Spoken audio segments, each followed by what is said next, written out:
I'd keep that on. Hello. Oh, have I muted myself? Hello, welcome to the Honest Wargamer. I'm your host, Rob. And we're back in the studio. It's fucking cold. And I'm with my show host on Monday, Mr. Nathan Prescott. Hello, hello. Hello, everyone. As you can see, me and Nathan have decided to dress as part of the Canuck boy band that we're forming. Nathan's going to be the Red Ranger. I'm the Blue Ranger, which makes me the gay one. Does it? Yeah. He was famously quite gay. Quite gay. Yeah. Well, like 8% gay.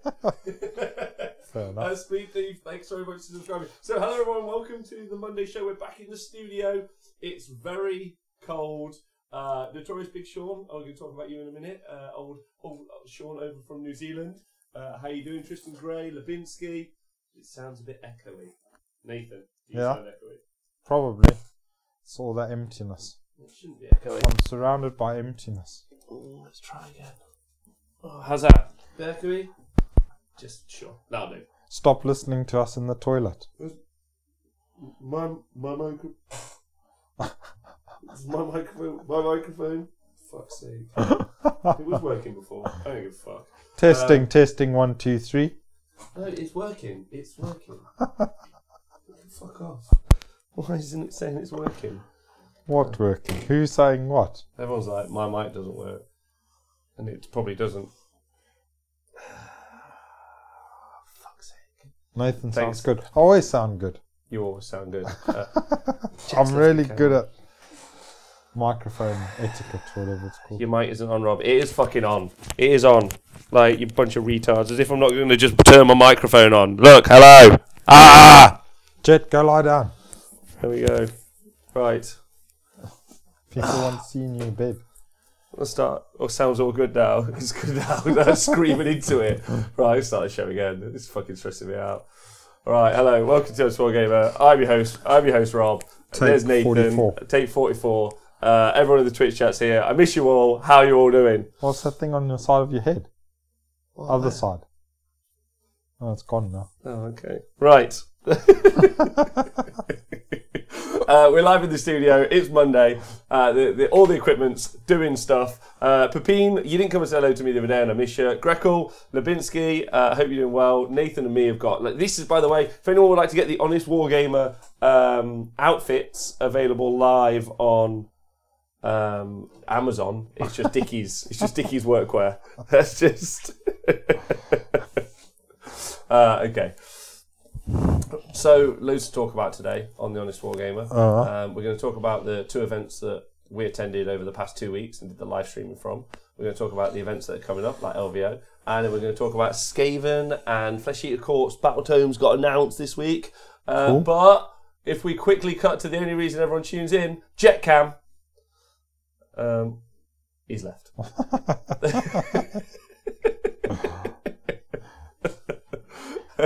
Right, so hello everyone. I hope you're doing well. Matt Pashby, Serbator, Chris, you've been amazing. Dad Hammer, Mr. Kapowski, the Wargaming Dad, John. I hope you're all doing real good. Nath, how are you first? Let's talk about that. Have you recovered and are you well? Oh, Liam Jordan subscribed. Thanks very much. Yes, I've recovered. From travelling to the other side of the planet.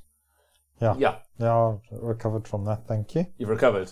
From that, yeah. Oh, good. I don't think I've recovered. No? No, middle of last week just wrecked me. And I don't know why the sub notifications are triggering 3 times. Maybe Twitch has done something, which is quite exciting. But thank you very much for subscribing, everyone. So, and first thing to say, obviously, thank you to everyone on Twitch and Patreon. You guys have been amazing. You've had some extra videos and some stuff in the past couple of weeks, so I hope you guys have enjoyed that. Twitch guys, you guys obviously been wonderful too, so big shout out to you guys. You guys are the best. Everyone listening to the podcast, I hope you're doing really well. Whatever you're having with your day, I hope your day's going well. Or you're Guess what? I listened to the podcast today. To our podcast? Yeah. What Jonathan one? Yeah. And how was it? It was fucking hilarious. Should we stop and just let Jonathan take over? I reckon. All right, deal. Done. Yeah. Cheers. Him and the Adam guy. Those guys, they were great. They should just do all of the Warhammer all the time. Yeah. That was good. I didn't know that Jonathan grew up with Adam. I don't think Jonathan knew that he grew up with Adam either. But it was good. I don't know Adam. Is he a nice guy? Adam is, He's a special kind of guy. All right, I'll listen to it. You've convinced me. That's the. I'll 100% listen. Yeah. All right. Basically, he made up a lot of stuff. So whatever you listen to, you don't know if it's real. You don't know if it's not real. It's just stuff that they made up. All right. That sounds exciting. So I'm pretty certain I can announce live today that Jonathan's friend. That's right. I'm doing this. There's going to be the Honest Wargamer is going to have a Swedish show once a month.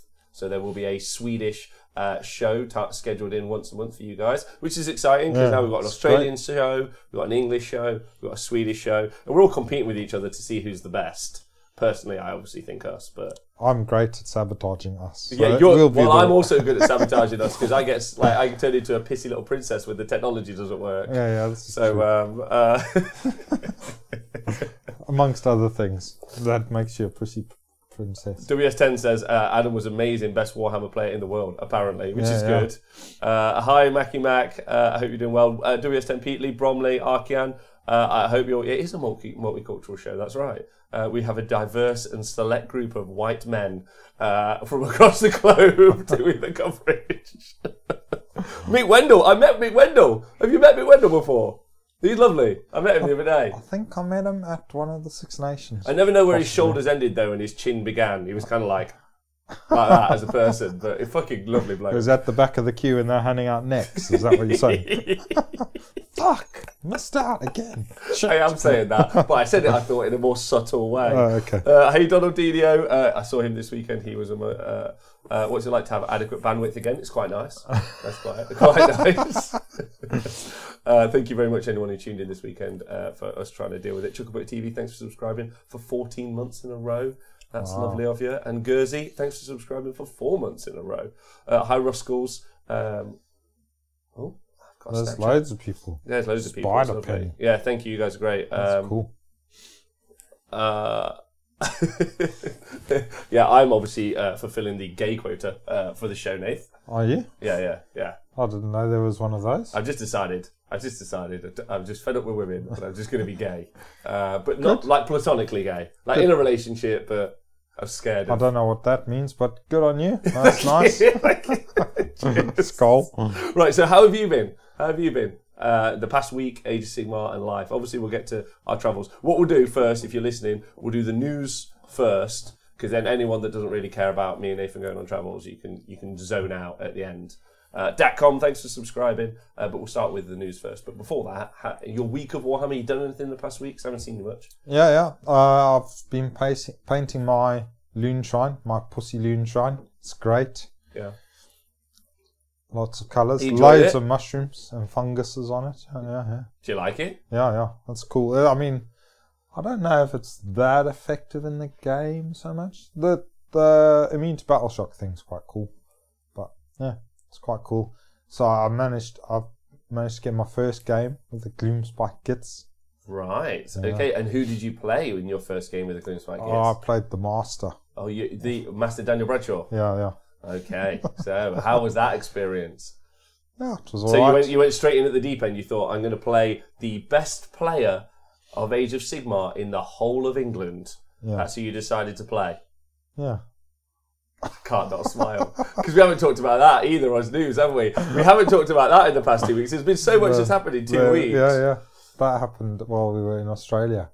You leave the country for a few days and fucking hell. Yeah, and it fucks up. It goes, Brad Glover, thanks for joining us on Patreon over there for $1, which is lovely of you. Yeah. Cool. Yeah. No, it was a good game. It was interesting to see his list. I didn't think it was overly... You didn't think it was very good? I thought you were going to say that. No, I didn't think it was overly bent in any way. So it was good, yeah. Okay. And then Dude, thanks for subscribing, by the way. Yeah, and the Gloomspite. So that was the first time I'd run them, obviously. So I was a bit rusty with rules and stuff. But yeah, I didn't feel like I was behind the curve or anything. So it was good. Yeah, I enjoyed it. Well, in my opinion, I think the Gloomspite gets book. And I've said this before. I said this to Donald when I was over it. That I think it's actually a tier above most army books. In ways that you don't, in the kind of, I think, like, subtle ways. Yeah, yes. See, like I said to Dan, I was saying, so you get blatantly obvious strong books like the Daughters of Cain and stuff like that, where you can see the strengths are pretty obvious, and like Stormcast and stuff like that. Then you get other books which are strong, like I think the Beasts of Chaos book is a good book, and I think the Gloomspite book is a good book. Yeah. But I don't think it's they're that obvious. So I think like a good player with one of the obvious books will do really well. But then the issue is... then like a medium level player with one of those books will also do well. But then a strong player with one of the less obvious books, but it's got more tools, will do better than a strong player with the obvious book. Yeah, because you've got more tools, but they're subtle. But then you have to. Yeah, they're less obvious. Like the Gav Surcharge list is like, I think probably one of the most on the nose armies you can have. Yeah, it's just a brutal. This is what it does, but if it comes up like the game where it came up against the Sylvaneth, I think the Sylvaneth was a better list, and probably was the stronger of the two lists, but only because the player was good enough to use it, although he fucked it up. Agreed. Yeah, which I mean, he says that he fucked it up, so he knows more than anybody. Yeah. But I think he played.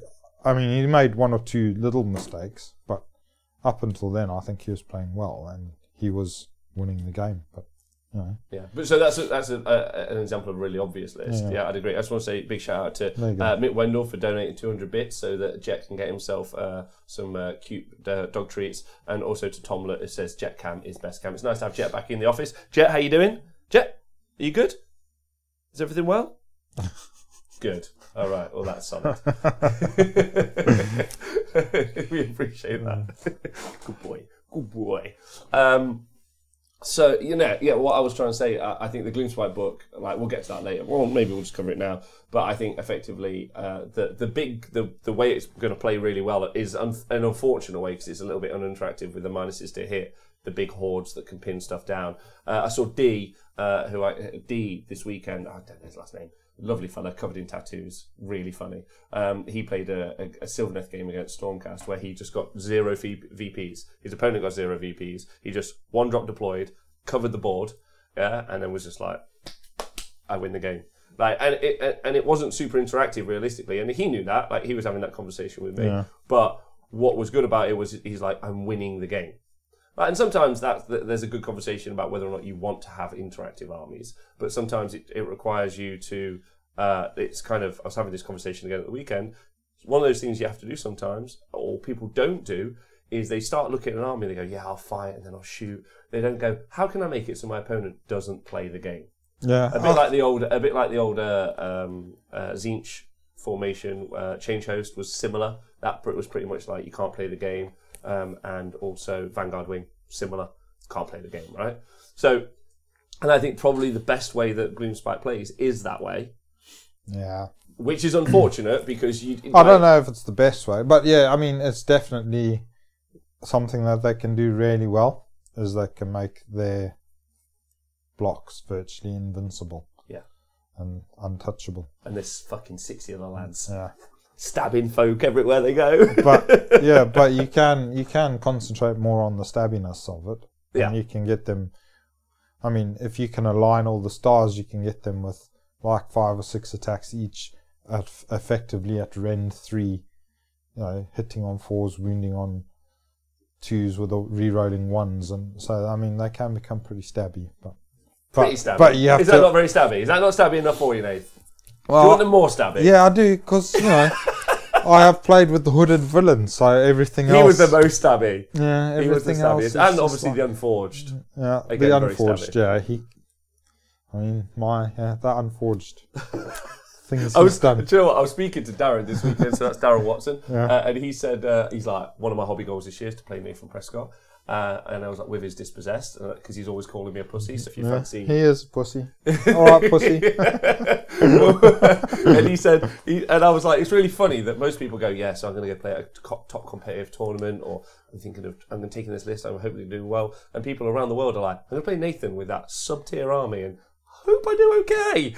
So that's quite exciting that you had that lauding. So that was sweet. I'm just going to follow everyone in the chat.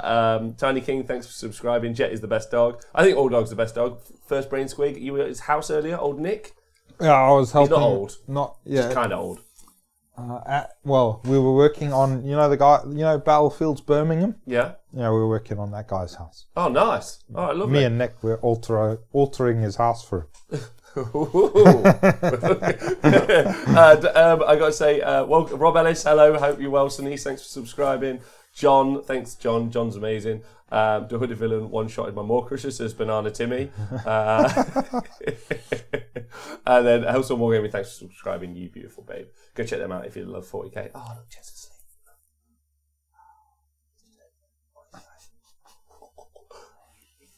Right, okay. Right, back to the Warhammer. We've gone on like several tangents then. I'm going to try and restructure it back. So let's just talk about the news. You played. How did your game with Gloomspite go? That's how we started. Yeah. So no, the master continued his form. He beat me. Oh, really? Yeah. Okay. But that was good. Good. Did he know all of his rules? That's debatable. In fact, we had an interesting one. You know Geminids? Yeah. So you can cast Geminids in your turn. Mm-hmm. Then it does its malarkey. Yeah. Then at the start of the first battle round, it moves. Yeah. So what happens if, in this scenario, yeah, it's in the middle of your opponent's army. Yeah. Your opponent gives you priority. No, takes priority. So that you can move them. So you move them through his army. Yeah. Make loads of his units -1 to hit. Yeah. Which is why they're so good. Yeah. And then he plays his turn. But obviously he's scared because everything's -1 to hit, so he just stands around doing nothing. Yeah. Then it becomes your turn.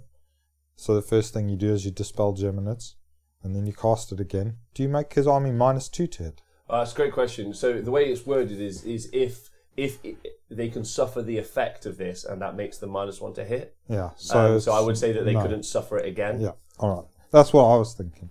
Yeah.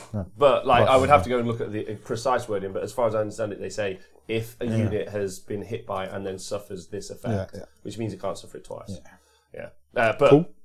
Okay, I hope that helps. But that would be fun, but unfortunately. I mean, you've already got netters. What fucking more do you want? No, I'm not going to use Geminids. I'm not going to do Why? that. I don't want to use the -2 to hit thing. That's boring. I want to use the stab them in the dick thing. I mean, I agree. That's just a better system. Okay, all right. Tyromancer, thanks for subscribing. Faction-specific scenery should have a wound value. Says Tyromancer. Also, coverage events has been stellar. Thanks very much. And Perkisaurus has subscribed. Perkisaurus, miss you. The dynamic duo returns, bringing sexy back to sexy town.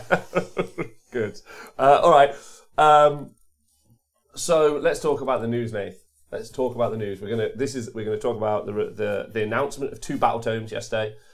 Then we're going to talk about the events that we covered, and then we're going to do any other general news and chit chat. It's going to be a long day. I'm going to make a cup of tea halfway through, a bit like we're on Bravery 1. And you guys you're in for the ride. So if you've got any questions, feel free to put them in the chat. I hope you're all well. I'm not checking out YouTube chat at the minute because I could do. Let me go find it for you, just in case you need us. If you leave comments and likes, that's great too. So Nath, they announced yesterday. Games Workshop announced yesterday, very sweetly. That I've got some Games Workshop news as well. I was actually, didn't I? Anyway, we'll do that. We'll do this one first. They announced 2 battle tomes, Skaven and Flesh Eater Course. Both get scenery pieces. Both get endless spells. Your initial thoughts and reactions, and the same to the Twitch chat. What do you all think? Who's excited? Also, LLV, thanks for subscribing. We'll be doing our stack show tomorrow. I just think everybody's fucking excited because. I saw someone on Twitter earlier though who was like, boring. Who was like, I don't like either of these. Yes, like he'd escaped. He was like, I haven't got to spend money this month. Fucking living life. So yeah, what do you think? Well, neither of them are my faction, but but I'm happy because I'm doing the Gloomspites. But yeah, no, they're great. they look great. I mean, Skaven are always a mental army to play against, so that'll be cool. Hopefully they get more crazy. Yeah.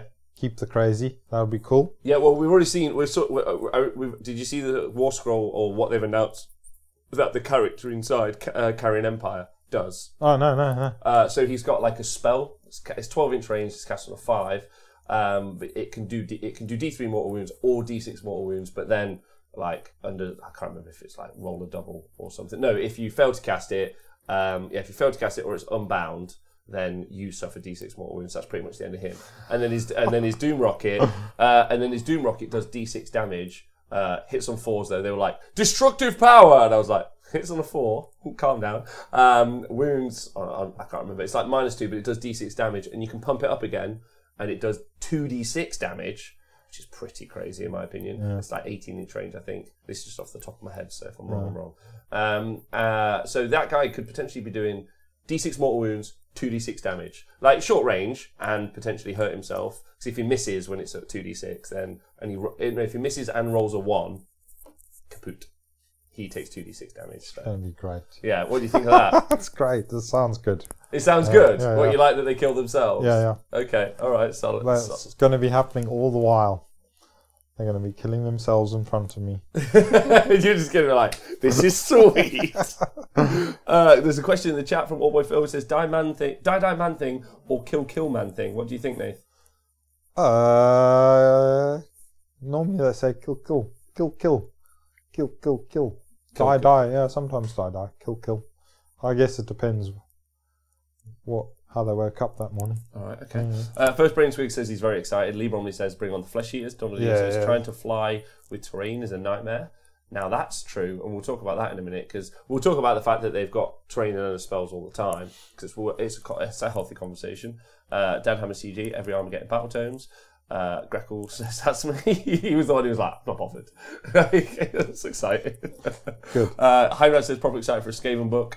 FEC need more models. And then someone's clipped us doing the Hellstorm Wargamer has clipped us doing the dabs. Sort of disappointed Skaven aren't getting much new stuff. Feels like a missed opportunity. Nikos, I'm confused and angry that every army is now getting scenery pieces, says Nikos.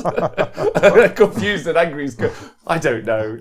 You kick that shit out of the first stage, not having that there. Alright, so you guys carry the chat on in the chat.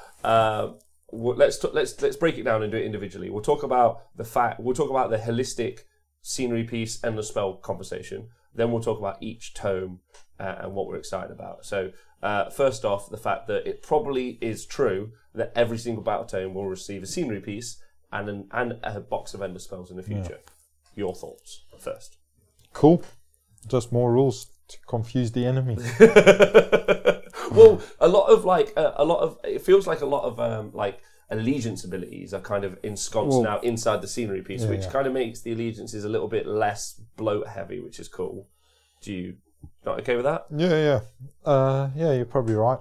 So the Moon Clan one is the Moon and the Loon Shrine, and like I said, the Loon Shrine has 2 very basic sort of effects, really. Yeah, I mean it's not that basic. If you get an entire unit back.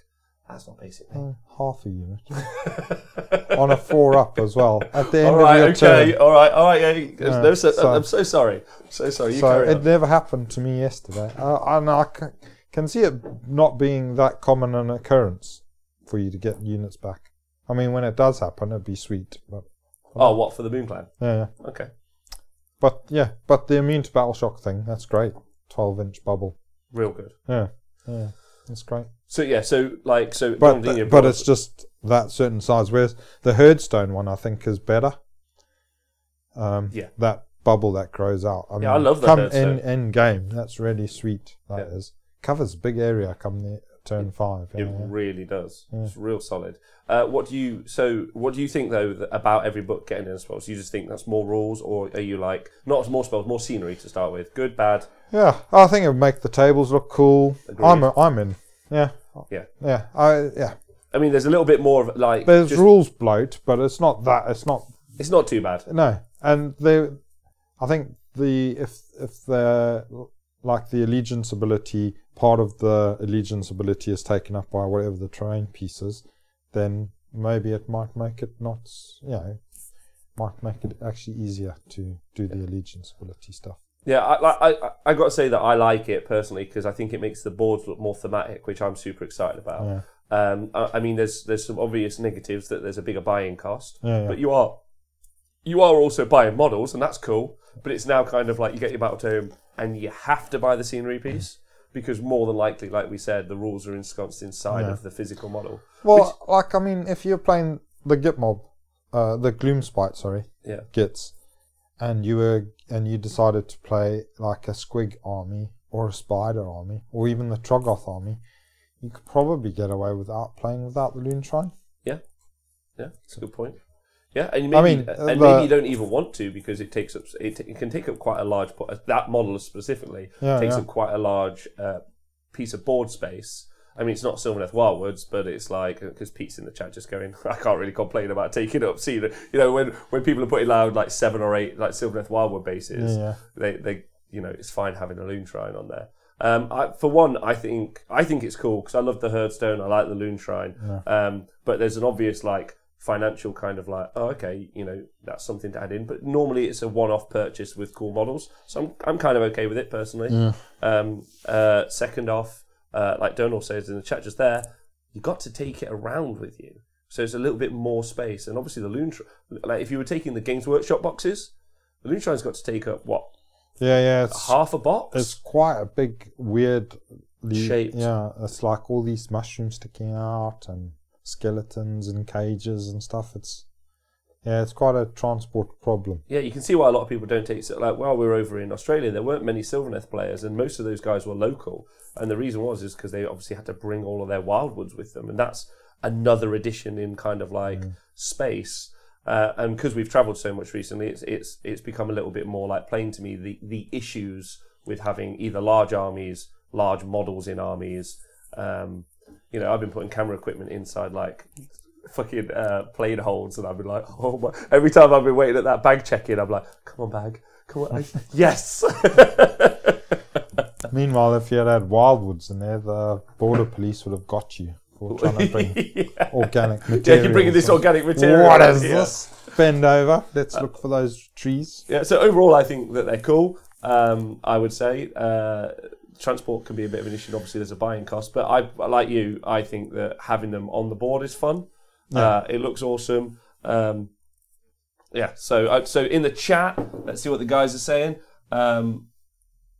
Spleen Thief says, when it comes to a financial investment, a terrain piece is nothing compared to a summoning pool, which I think is there. Paul 202N cannot stop asking this question. What do you think Storm Fiends will finally be battle line with Thankful as general? Don't know.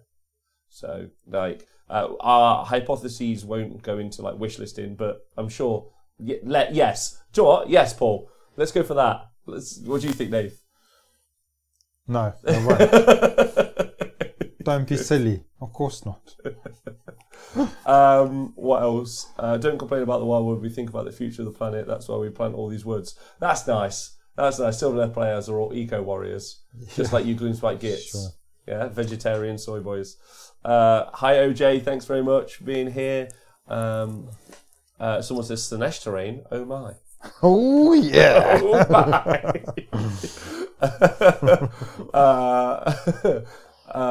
my. So then, endless spells. Next up, I think it was fairly obvious that every battle tome was going to get endless spells, but that's exciting. Yeah, I'm really enjoying playing with the endless spells. Yeah, and yeah, I'm just a little bit. The only sad thing is that the dispossessed don't cast magic. Well, neither do Khorne, right? But surely they'll get prayers. Yeah, like they're not going to miss out on the marketing opportunity. Endless prayers. Well, I mean, if they're going back through the old battle tomes, I'd be interested to see if they revisit the Fire Slayer or Caradron battle tomes, and if so, what they would do with endless spells for them. Like maybe make runic stuff or something, I don't know. Yeah, I'm sure. Although, Alex? Last name's Lay. A fellow playing with Ironbark this weekend. Real nice man. I'm sure it's Alex. Oh, fuck. I met so many people in the past 2 weeks. He was playing with an Ironbark Sylvaneth, and he had... Do you know what he had in the list? He had Balloon Guys, Endrin Riggers, and a Rune Lord. on the fucking Runeforge thing. What? On the anvil? On the anvil. Because you were allowed Firestorm, and Firestorm gives you access to Compendium. So you had 2 Dispels and then like D3 Mortal Wounds at 24 inches on a 2-up.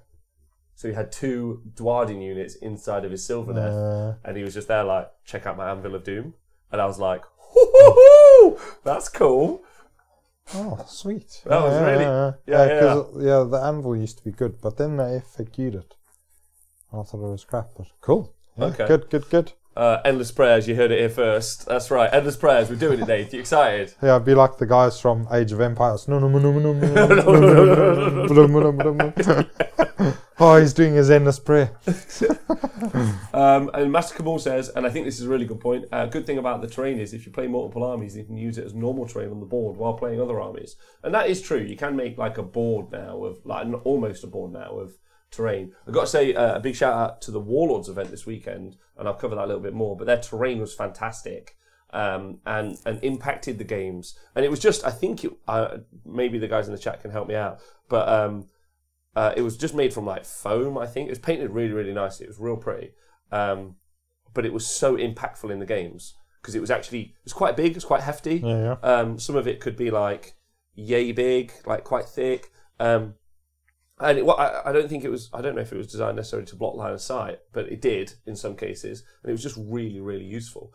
And some of this scenery that's come out doesn't really do that just as much. No. But I was really impressed by the boards this weekend because every time I would go up, I would be like, oh, actually, you're not getting past that. That's going to be like too much to go up and down. Yeah, and also so going back to the previous weekend, the Cancon weekend, they had blokes from all different gaming clubs around Australia bringing terrain, and the quality of that seemed to be really high. Yeah, considering the vast, like they had to do 100 tables, and the amount of terrain that they had to put on was pretty impressive. And what Travis had prepared Travis fucking sorted us right out. Travis for that, so those top tables, he was like, Travis was on it. Wow. If you want to get anyone to do something sensible for you, Travis is your man. He's amazing. So Pete's saying, large blocking foam hills coated in latex painted to make them tougher. Yeah, they were excellent. And if Pete's got like a guide or something to do something like that, but they were really, really good. But yeah, so I would say that the terrain that you get is some warp holes. So little pools there. I think that's what they call little warp holes. What do you think of them? And what Twitch chat? What do you think of those? They look cool. Yeah. So it looks like a set of 3, doesn't it? Yeah. So probably like grave sites, teleporting or grave sites or something. Yeah. I mean, Skaven or like ambush, summoning or something. Oh, maybe like summoning. That. Yeah. I imagine it's some sort of movement that's coming out of it, and then. The Flesh Eater one. The Flesh Eater Courts one looks, in my opinion, rubbish. Oh, okay. What do you think of it? Oh, I can't remember. It was just a load of dead things. It's just a bunch of steps, a throne with like a heraldic symbol made out of skulls and bones. And that's... so like a shrine type thing? Kind of. It just kind of looks like some steps that they found and they stuck something on top of it. Like, I'm not trying to... Yeah, I'm disappointed. That one doesn't look good, in my opinion. It can't all look good. No. And I'm sure someone out there loves it. Good. So, yeah. Does anyone else like it? No? Yeah? We'll find out. Do you like it? I can't remember. I can't remember it. So, no, it doesn't... I mean... Yeah, I don't think it inspired anyone, if I'm honest. But we'll see when we see it. Oh, well, there you go. Someone in the chat likes it. Donal likes it. Mick says it's boring. Maybe the horses are so cool. We'll talk about this, but don't mock Skeletor's throne. You could do some cool conversions with it. Yeah, absolutely. So that doesn't really give much away to what it does, but maybe it's like if the king's near it, because it's all based around heraldry, right? So I think, and they've discussed it kind of in the article, they've said that they've taken the theme of, because it's effectively Bretonia. They've released Bretonia, but it's Flesh Eater Courts. So like old heraldic knights, that they've got that, and that's part of that scenery. Maybe if the king's near it, his like aura's bigger. I don't know, but that could be cool. Yeah, it'd be cool. I just think it looks naff, especially compared to the warp holes, which I think they look really good. Cool. And the spells wise, Flesh Eater Courts or Skaven first, Nath? Skaven again. Yeah. Skaven again, yeah. All right, so they've got a bell on a bit of smoke. A bell on a stick. A bell on a stick. What do you think of the bell on the stick? It's a bell on a stick. I've got a moon on a stick. I don't care. You've got a moon on a stick. Milky Magic, thanks for subscribing. It's just going to be cool seeing what they do, really. Because you got the bell on the stick. You got... so to go through them, you've got the bell on the stick. You've got what looks like warp lightning, 3 of them. Like, so a bit like Geminids, but but it looks like it'll more than likely it'll do damage because the Skaven stuff is normally orientated around doing damage. So it's going to be like a cross between maybe Geminids and Shackles or something like that. Yeah, potentially. Yeah, or maybe it'll be an aura. The bell, I assume, will do something like positive, like an aura or a debuff, and also a big shout out to what is his name? Narrative Raw guy. Fuck me. Let's see. No. Played at the weekend. I played with him at Raw 2 years ago. Matt Hinton. He used the Beast of Chaos spell incredibly well at the weekend to like just block up and just hold stuff in, and then also the Balefire Taurus thing. No, not the Taurus. The Taurus was used by someone else in the Banger Boys, and that was also used really well. But no, he was using that to just the horn to just shut units down. That's really impactful. It was really cool. And then there's a big swarm of rats on a base. Yeah, so it's going to be a bit like the Scuttle Tide sort of thing, you would have thought. Yeah, just sneaking out and getting you. Just doing you up. Tristan Gray, Honest Wargamer first. He just bought some organic kale while giggling to stupid jokes.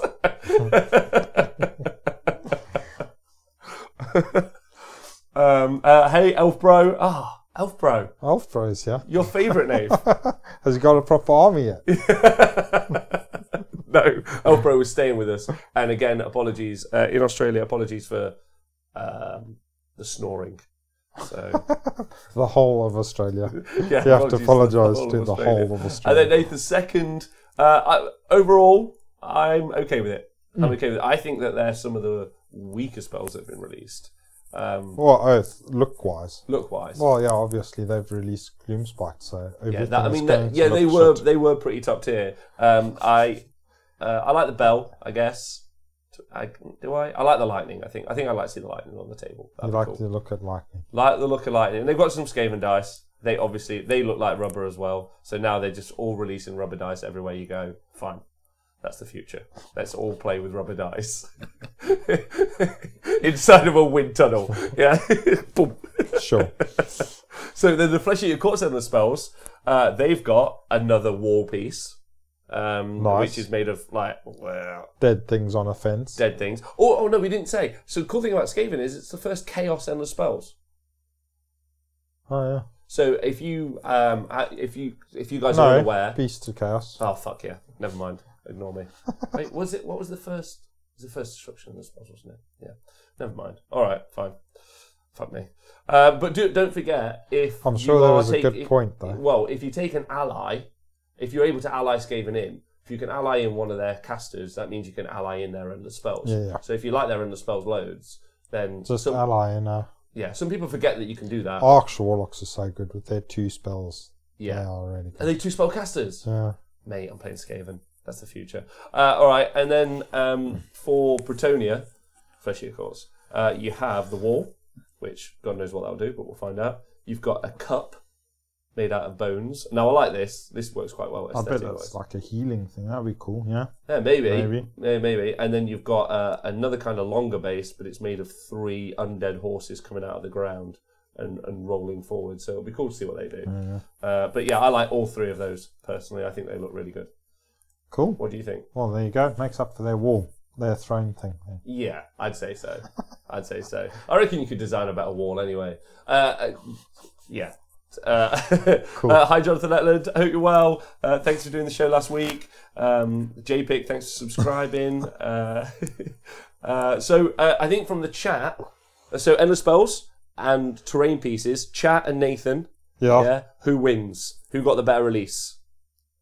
So far between those two. Between those two. No, I'm not talking about the battle tomes. Just talking about, because we're going to talk about the them next. spells and the terrain. Spells and the terrain piece. Who wins? the flesh eater courts. Huh? Flesh eaters. You think flesh eaters? Yeah, because I got the nice endless spells. Yeah, I guess. I like the warp holes though. I'm going Skaven. I like the warp holes. I like the horse spell though. The horse spell's really cool, and the Grail spell, but close for me. So in the chat, Jonathan says FEC. LOV says FEC. Tristan, the throne good, stairs bad. Vladimir says FAC. Oh, there's a lot of FEC. Then Skaven from Spider Penny and John. Tristan Gray says Skaven. Outnot says Skaven. Smack Weasel says Skaven. John says FEC is lame. It's a poor man's vampire counts. Wow. Wow. Greco says it's the rats. Dad Hammer Skaven. Just Nikos says it's the shaven. Syndicate says Skaven. JPIC Skaven. Pepine FEC. Tiny King, Dude Our Day are all Skaven. So cool. All right, Tyromancer Skaven. So yeah, they've and Elfbro says the rats. For an elf, that's a strong statement. And you're voting for, so we're split. So at home, feel free to tweet us and let us know what you think and who you're voting for. First place who says both because he's the most friendly dude in the world. Somebody's voted for Tomb Kings. That'd be Tristan Gray. Crazy Horse says, "What do you think it means about Dragon Battle Line?" Right, let's get onto the battle tomes. So what's really cool about both these battle tomes is it's the first time they've re-released a battle tome that's not Stormcast. We can all breathe a sigh of relief. We probably won't see another Stormcast battle tome for several months. Oh, we're probably due one, aren't we? Yeah, we're due one. But are you excited about the fact that they're going back and... Yeah. Yeah? Yeah, definitely. Yeah? Yeah. Because I was a big fan of Skaven Pestilence battle tome. And I honestly thought that they were gonna factionalize them. And I thought that would be cool with a model release. But it fit like, it's been, 3.5 years? And it's quite obvious that what they're now doing is they're going, right, we'll get everything that's got a rule and we'll stick it into a battle tome somewhere. And then after that, if they really want to do a flat... then they can split them out if they need to from there, or else specialise. Like, if they had some flying Skaven, then they could make a new battle tome of flying rats or whatever. Yeah, I think that makes sense. And looking at what they've done with 40k, it's very similar. And they have some like models in the 40k range, like Inquisition, let's say, where they don't have a battle tome, and because of the way allies work and other stuff now, it's quite hard to get them in, and they're seeing less and less kind of use on the tabletop. So I think they're just like, let's just get everything out. So we'll start with Combined Skaven. What do you think? Cool. I mean, that's going to be... That's a lot of models. That encompasses quite a few sub-factions, so it's be good. I think that's going to be... Again, I think it's going to be one of the stronger battle tomes, just because of the wide variety of units. You've got the Storm Fiends, you've got loads of... You've got Plague Monks. Yeah, you've got Chaff units. If Plague Monks stay the same, then they're still good. You got little blender units, you've got massive blender hordes, you've got some crazy ass shooting. Yeah, you got some great shooting. Like warp lightning cannons are still things people have forgotten about. Yeah, they're still really good. Still really, really good. Plague claws can be good. Yeah, they got hit real hard with like a points about 2 years ago. And Zales used to be really fun, and they can still be quite fun in the right situation. So yeah, I think so. I think what they'll do is they'll take Pestilence formations and Scry formations. They're just going to add them in, and then it'll be cool to see some Molder stuff as well, because they obviously didn't get any love at any point. And then also really fun to actually see if they do anything, because during the end times they released, I think, one of the coolest kits in Warhammer, which was the Vermin Lords. And then you just for a while the Eshin Vermin Lord, the Deceiver. Hashtag know the name. Yeah, the Deceiver. I was just thanks. The Deceiver was a thing. And you skittle the Deceiver and you go do some work. And he still is a thing. Someone was playing him at one of the events, I think it was in Australia, was playing him with the Sword of Judgment, I think. And so he had 10 attacks, which is pretty devastating. So yeah, there's loads. There's loads of options inside that book. So I think I think you're right. The diversity in the battle tome will mean that there's loads of options to choose from. Which means it'll probably be strong. Yeah. And there'll be quite a few a variety of army lists in there. So, be good? Yeah. Just checks. You struggling? No, you're okay. Good boy. Good boy. So yeah, which of those are you excited about, playing with or playing against?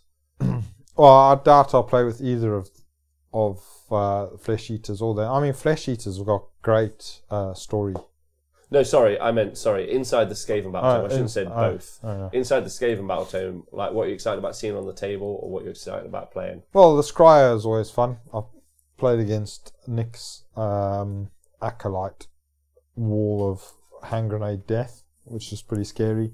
And then the Scryer stuff's always cool because it's crazy shooting stuff. But then it'd be cool to see the Verminous stuff coming out. The Verminous stuff hasn't really had much of an outing, really. And maybe some of the Pestilence stuff again. Be good to go and stab some sick rats. Oh, the Pestilence, like Plague Monks are still amazing, right? They're scary. So scary. You don't want to go close to them, really. No. And it's like Witch Elves are like I can do a lot of attacks, and then Plague Monks are like, hold my diseased blade, I'm going in.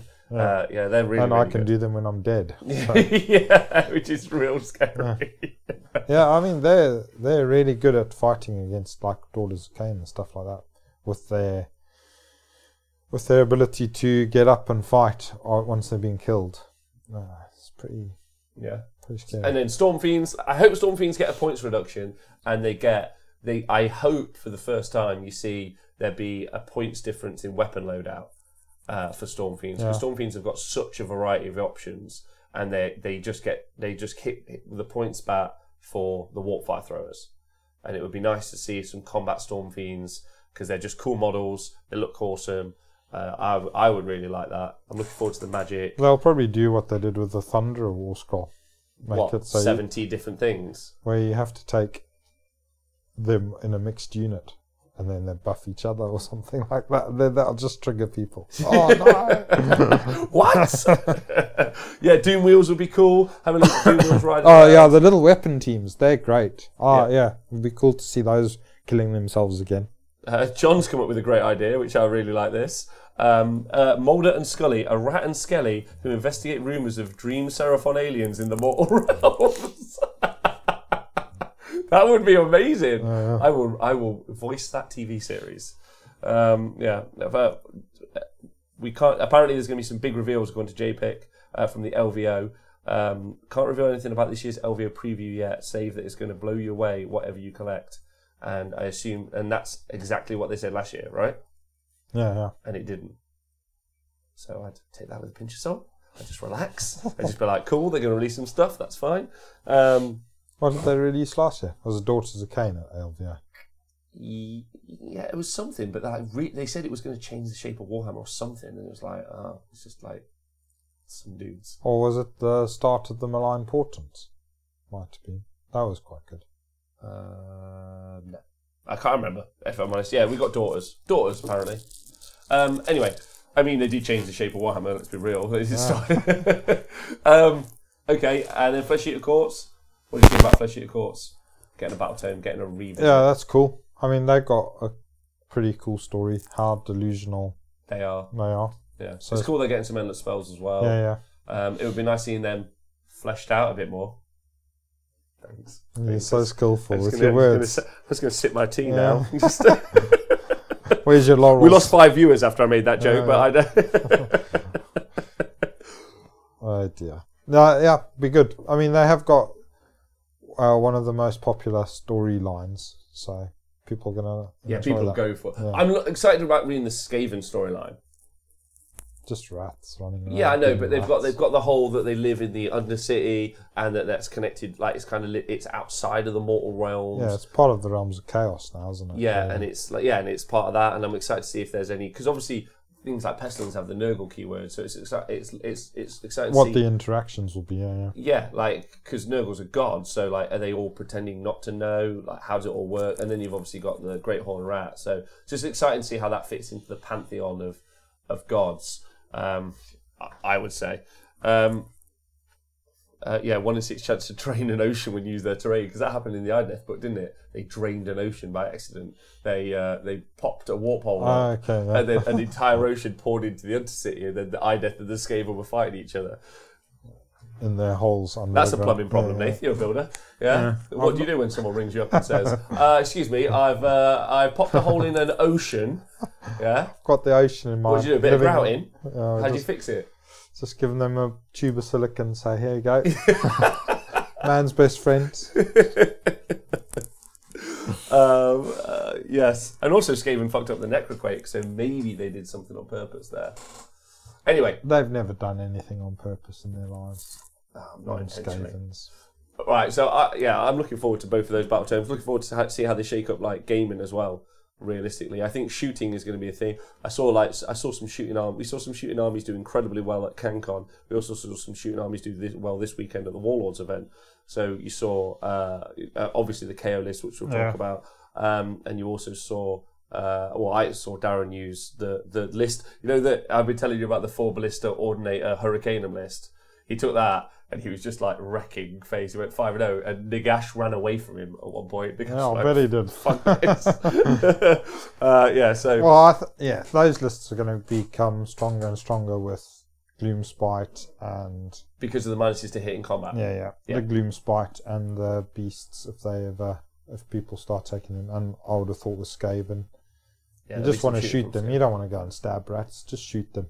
So, what, you just don't want to get near rats? Yeah. All right. Ooh, smelly rat. Quantum, thanks for subscribing as well. That's really cool of you. And Datcom is making a good point. The Skaven did pull a moon down on purpose to end the old world. So they are a bit... Well, they tried to, but then that Croak guy stopped that actually ending the world. Because he's the coolest dude ever.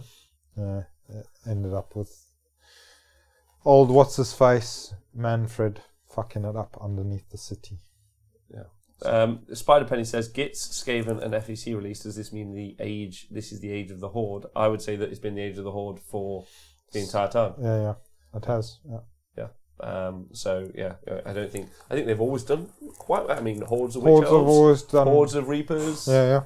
Fire Slayers in AOS 1. Yes. Yeah, going all the way back. I mean, yeah. Okay. All right. So overall, we think it's that we think roughly that there's probably going to be more shooting in AOS. These battle tomes. Well, the thing is, people are going to collect what they want, and so you're going to see there's a lot of people that love the Gloomspite. I've never seen so many people collecting one army so quickly. Yeah. So you're going to see a lot of them, I think, and they're good because they're naturally -1 to hit. Yeah, Skaven and Flesh Eaters are really popular armies as well. Skaven have always been fairly popular, I think, from 8th edition. Skaven are. Syndicarnate, thanks so much for donating $6.52, just showing the social support. That's really nice. Sweet. I imagine that was like a $5, but it's gone up to $6.52. So sweet, thank you. Brexit. Yeah. It's not because of Brexit. It's because of exchange rates, but let's call it Brexit. That'll do. And then Flesh Eaters were quite popular when they first came out because of the story stuff and the fact that they were quite inventive with how they used the kits to make dual kits and stuff like that. I really like that. I think that was a really positive step. So we saw that with the Spider, the Ragnarok kit as well. Yeah. So I think you're going to see a lot of them, and then obviously the competitive players are going to look at that and think, right, okay, let me bring my guns and flamethrowers to burn those rats and gits. Yeah. I think so as well. I think you're going to have to start looking in your battle tomes or in your factions to ally in something that deals with hordes. So like Gaunt Summoners. I know getting the Gaunt Summoner into place is a little bit more challenging than those Each players are used to. They're like, I'll stand here and do it. But and obviously the Mushroom spell from Gits is good for taking out itself, which is good. Yeah, I think I killed more Gits with my Mushroom spell than I did Beast of Chaos. Yes. Did you? Okay. And also Altrios, we'll try and get in touch with Dan Brewer, obviously our Australian Skaven master, although there's a couple of Skaven masters over in Australia who are dead good with those fellas, so it'd be cool to talk to those guys and see what they think about the tome when it comes up. I'm pretty certain they'll be harassed for interviews, but we'll try and get that done. So if you guys are listening, we would like to. I would like to interview anyway. Nathan probably a bit interview people like aren't rat shit. Yeah, and then Fleshy Court's cool, like great model range. Yeah. Fun. You're gonna have to deal. You already have to deal with vampire lords and zombie dragons. Saw loads of them this weekend. So having to deal with the Ghoul King on Terrorgeist or on. I think you can build a Ghoul King on zombie dragon. On Royal Dragon, yeah, or something. Yeah, like that, but they were never normally as good because they normally rocked around with a 4-up save. I'm pretty certain, but they were quite killy, yeah, if I remember right. But just not. It's also going to be a summoning army, right? Like because that's how Flesh Eater Courts worked before. I'm pretty certain they will maintain that mechanic. So, and with free summoning in the pot now, that could be a little bit scary. Yeah. That would be quite cool. I mean, it would be amazing if they summoned Bretonnian units and then they re-released Bretonia. Yeah. Trigger some Bretonnian. That would have fucking made me cry with laughter if they summoned because obviously because if you guys don't know, the story is that they all think they're heraldic knights. So he's like, yeah, I'm going to envision, and then like just some like infantrymen just appear, start walking forward, and everyone will be like, what? That'd make everyone happy. Yeah. And then of course dragons as battle line is the thing that seems to get people excited. Forgetting that Thunder Tusks could be battle line too. Yeah, Stonehorns. Thunder Tusks and Stonehorns are battle line. Yeah. But now dragons, and who doesn't want a dragon? There you go, as your battle line, so you can tell it what to do. Yeah, do this. Yes, but in case you get too excited, don't forget that because of Behemoth rule, you can only have 4. Yeah, it's pretty simple. But people forget that. They do tend to forget that. Right, do you reckon the other tomes will be redone? Seraphon, Fireslayers, Ironjaw's, Beastclaw? I'd say that's a definite. Yeah, I would have thought so. If they're going to start doing it, yeah. But I'm sure they'll do it in order that they think it's relevant. I mean, things like Beast of Chaos and Skaven is great. Flesh Eater Courts, not unplayable, but I'd say the battle tome that's currently out that needs the most love is the Everchosen. Yeah. I would say, just because I mean Seraphon need loads of love as well, but it's currently a playable army. Yeah. But whereas Everchosen is Seraphon in the spells would look awesome. Right, like fucking fucking dinosaurs. And, yeah, I mean, also in the first round. What would their terrain piece be? Just a spaceship that's landed. A ziggurat, just a giant ziggurat. Yeah, or a spaceship floating around on a magnet. Spaceship just doom. Yeah. And then Seraphon having a spell lore would be great. Having other spells would be great. Lee, let's do that. Let's fuck everything else. Let's do imagination time because I love this section. My mostest. Let's go through each battle tome and between you, me, and the Twitch chat, let's come up with a terrain piece. Right, Seraphon first. Terrain piece, giant spaceship. Yeah, spaceship lander. Spaceship lander. Oh, like the landing bay. Yeah. Okay, made out of vines. The Twitch chat, feel free to play as well. Endless spells, 3 of them. One has to be a wall piece.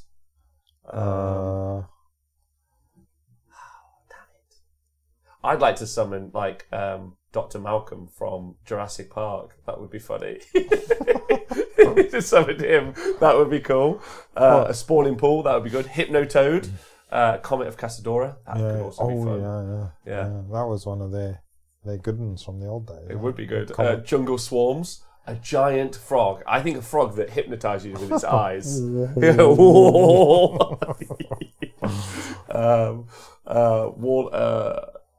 A giant snake would be good. Yeah. Or some sort of star stuff. Yeah, a star snake. Yeah, they're all stars. What if they get 12 endless spells and each one's a horoscope? And like you land it near someone and it's like you shan't move today, and like the other one's like you will have a good day. So you can have like buff debuffs. If you land it near the Seraphon, they'll have like a good horoscope reading. If they land it near your enemy, you have a bad horoscope reading. Sure. No? Sounds like fortune cookies or something like that. Alright, okay, next up, the Beastclaw Raiders. You need a terrain piece, you need 3 endless spells. I know they've got no wizards. Terrain piece would be probably like a glacier or something like that. Just moving across the board. What if it was the giant snowman from Ghostbusters 1? Not snowman, Michelin Man, no, that didn't work. No, you need a giant snowman. What if it's a giant snowman from Frozen? Yeah, could be. Or, no, Olaf from Frozen. That would be so good. And they're all running away from him like, it's the Everwinter! There's Olaf like... Yeah, alright. So currently we've got Olaf. Yeah. Games Workshop, we know you're listening, so... So spells, obviously the spells from Frozen as well.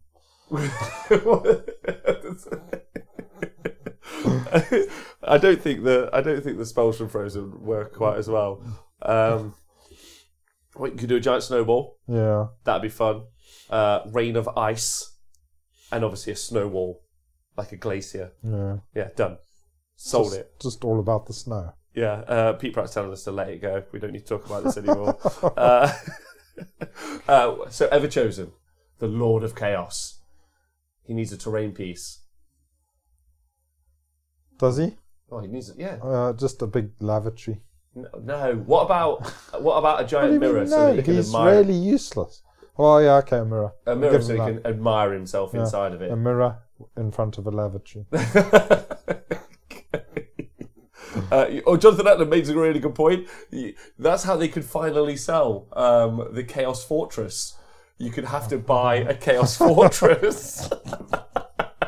But not just one piece. An entire Chaos Fortress is the only way. Yeah, the whole thing. Board. The whole board. And then, yes, endless spells. He can summon a giant sword that has Rend 2. No, he can't. He wouldn't know what to do with it. Huh? He wouldn't know what to do with it. No, he can't. He's rubbish. Follow up. What else could you get? Bag of nappies, because he's just a big baby. Stop hating him so much. So people are saying he can summon his own Realm Gate. A big soother, so he can suck on that. Oh my god. All of the Everchosen players out there, all 5 of them are like, fuck you, Nathan. Yeah, fuck you too. Fuck you. Pussies. And then, we need 1/3 spell. He's got a Realm Gate, he's got a sword that does Rend 2, and... a crawler. A crawler. A crawler? Yeah. A bouncer. A what? Oh, a big eye. A big eye could be cool. Yeah, like Sauron. Sauron's eye. Yeah, Sauron's eye, done. Jap's eye. What else? Fire Slayers. Yeah. They can summon as a terrain piece. Oh, do you know what they should summon? They should summon another small Fire Slayer. So you can, again, not really tell what any of the fucking units are. And then their 3 endless spells should also be 3 other, look exactly the same as all the other models. So when you look at it and you go, what's in your army? You go, I don't even know. This is actually the same box that I found the cheapest, and I'm just calling them other shit. Thoughts? You're such a racist. They look the same. They all look the same. Yeah, that's what racists say. They all look the same. They don't look the same. They're different. Have you ever looked at a Fire Slayer army and gone, oh yeah, Hearthguard. Those are nice. Good shout. Auric Hearthguard. Yeah. Look at those Berserkers. They look great. Auric Berserkers. Auric, the Volkite Berserkers are sweet. No, all right. Okay. So you're in the chat, racist. In chat, Snee says a sauna as the terrain piece. That would be cool. Yeah. A bunch of Fire Slayers, just like... Yeah, and then they could summon a keg. Yeah, that would be dispossessed, right? Yeah, it'd be like a volcano or something like that. Geysers. Yeah. Volcanoes. Yeah, volcano. That's a good idea. Stone golems out of the ground with like burning runes on them. Like, what the hell? Yes, I want that. Get that. Games Workshop next. I want a stone golem, please. Put it on the list. Yeah. A stone golem. Or a lava golem, or like a fire elemental, because they're all about the fire. They are all about the fire. All right, done. We've nailed that. I don't think there's Seraphon. We've done them. Yeah. What else have we done? Beast Warriors, done them. Is anyone left? Oh, Casual Overlords. Bless their little hearts. They need a skyport, obviously, where they can dock their ships. That can be the terrain piece with loads of guns on it. Yeah, with loads of guns on it.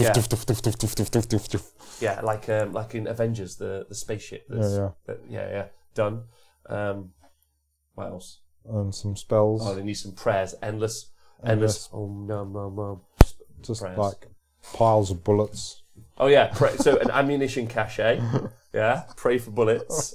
More bullets, please. More bullets, please. Pray for, what about like some sort of, like, they pray for a defensive wall to hide behind with their bullets. Yeah. Okay, what about a friendly sky dragon or something like that?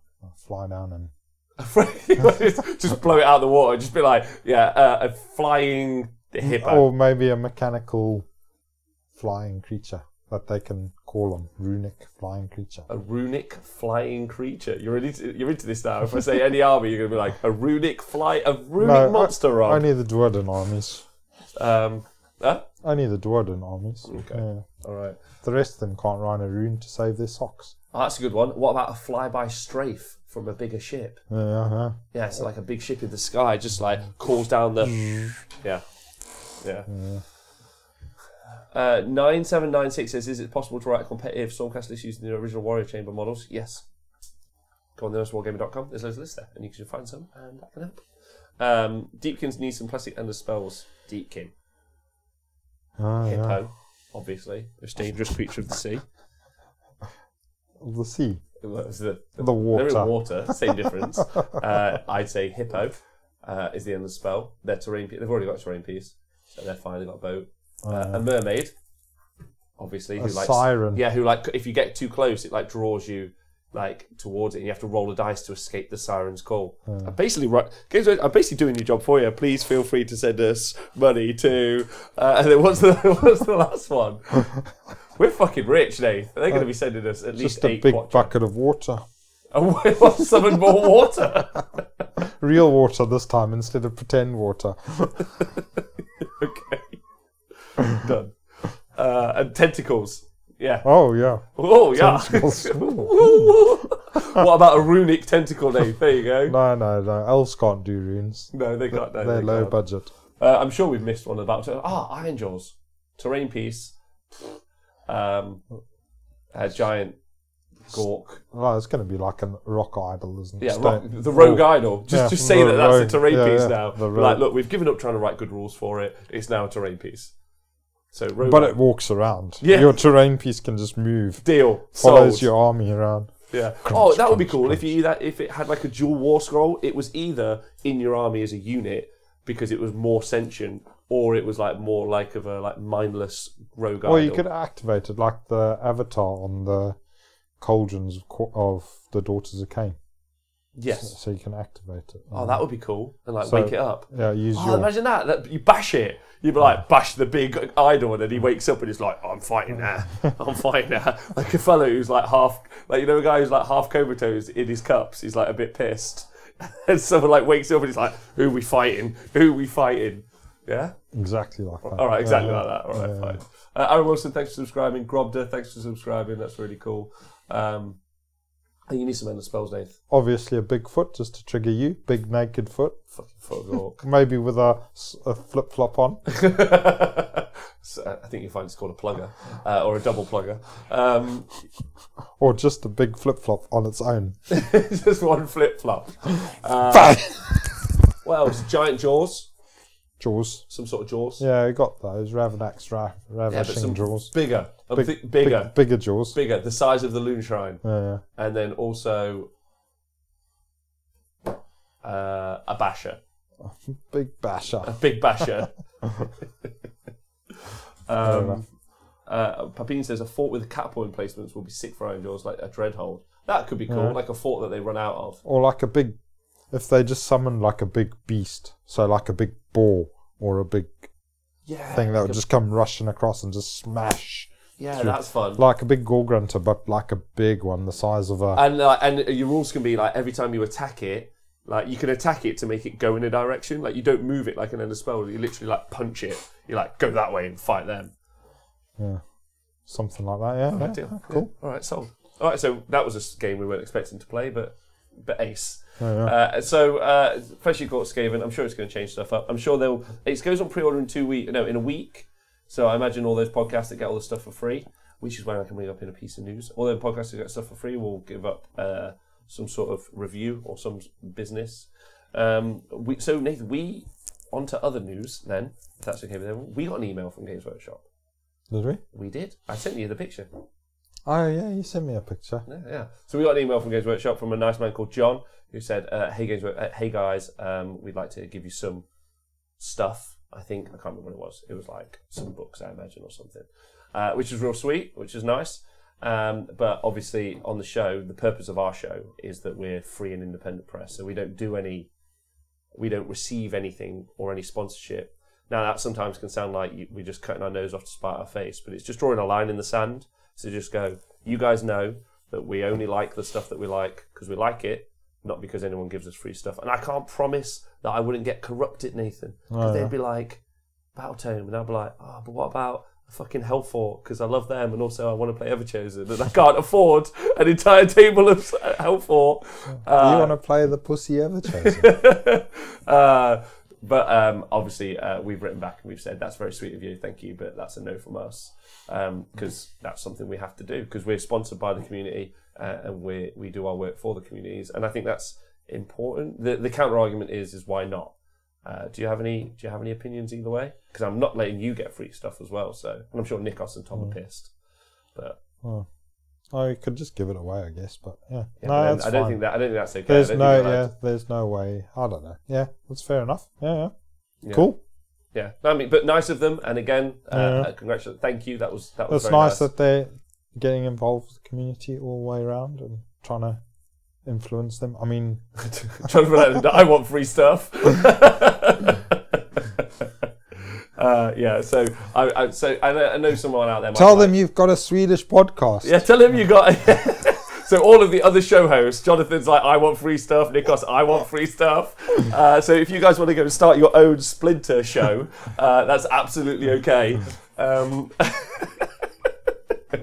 But yeah, we're not going to. And I think that's the right decision, because I want everyone to know that what we do is because we love the community and we love the work that we do, and not because, not just for some extra gubbins, which is fun. And I kind of like finding out with everyone else, if I'm honest. I feel sorry for the guys that know ahead of time, because they've got to feel like one of the coolest things this weekend, or every weekend that we've been away, is just kind of like guessing with people. People are like, oh, have you heard about the Seraphon rumours? And I'm like, I don't know. Are they rumours? Like, yeah. And I'm like, cool, that sounds fun. That'd be fun. And they're like, what do you know? And I'm like, I don't know anything. And they're like, well, fuck. And I'm like, I know. Like, how excited. We can all be excited together and nervous together.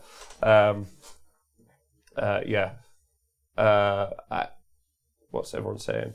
I actually scratched out what I said. Those reviews, they get rushed out. Oh, crap. It says Mick Wendell. I haven't listened to most of them, because, again, there's the issue where they have to, 2 weeks later, there's usually an FAQ for the Battletome, right? So you can't give a true opinion on a Battletome until that FAQ has been released, because you don't know what's going to change. So yeah, that's usually when we start talking about stuff. Jason D. Fluffer, thanks for subscribing for 15 months in a row. Wow.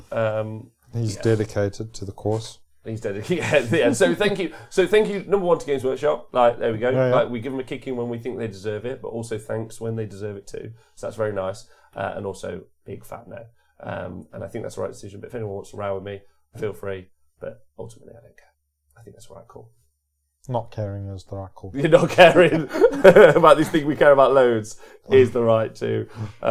But if Forge World want to send us free stuff, fucking yes. Woo! I already like Chaos Dwarves, so feel free, Forge World.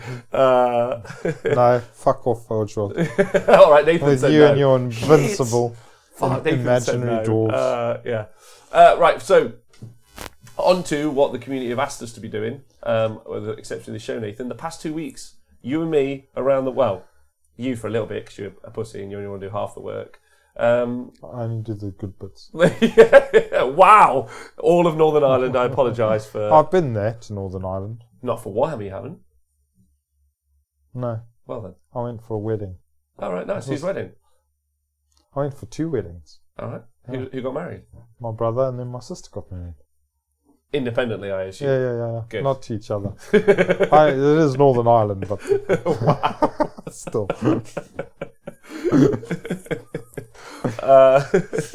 Right. No, it was pretty sweet. They do crazy breakfasts in Northern Ireland. Yeah, breakfast was actually pretty decent, although I was a vegetarian, and the vegetarian breakfast was the breakfast without the meat.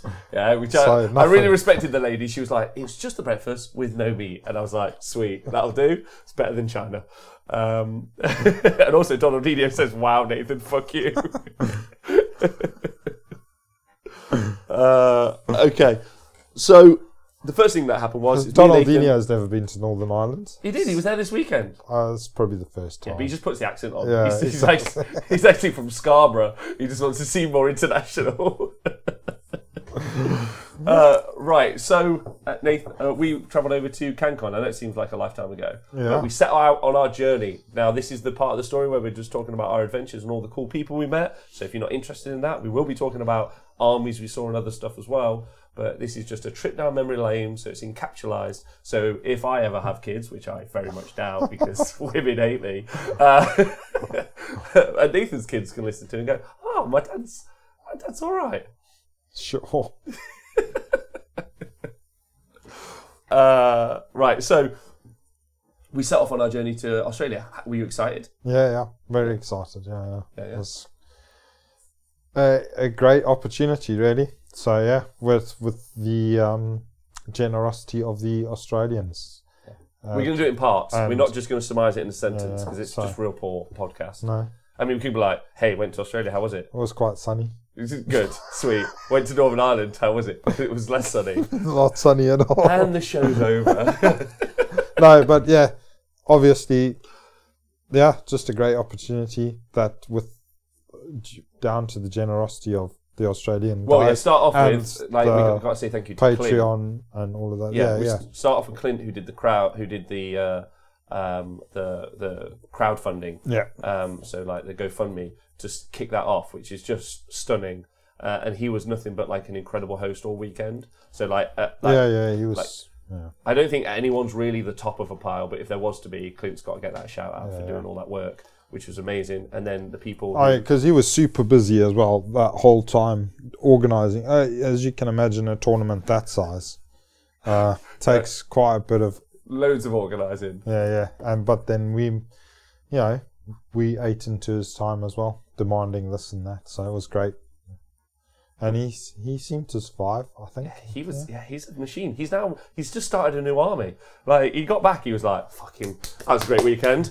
I'm doing Warriors of Chaos now. Done." I was like, cool. Also, Dave Fraser just put in the chat, "Don't be unfair on yourself, Rob. It's not just women that hate you." Which, that's nice. It's true. Yeah, don't be so sexist. Yeah, exactly. So we headed out on the plane. It was 42 hours there. We stopped off in China. Yeah. Flights didn't have any vegetarian food. No. That lady was very funny. She's like, no. She just went, I went, "We'll do it, Nathan. You be her." Yeah. Any vegetarian? No.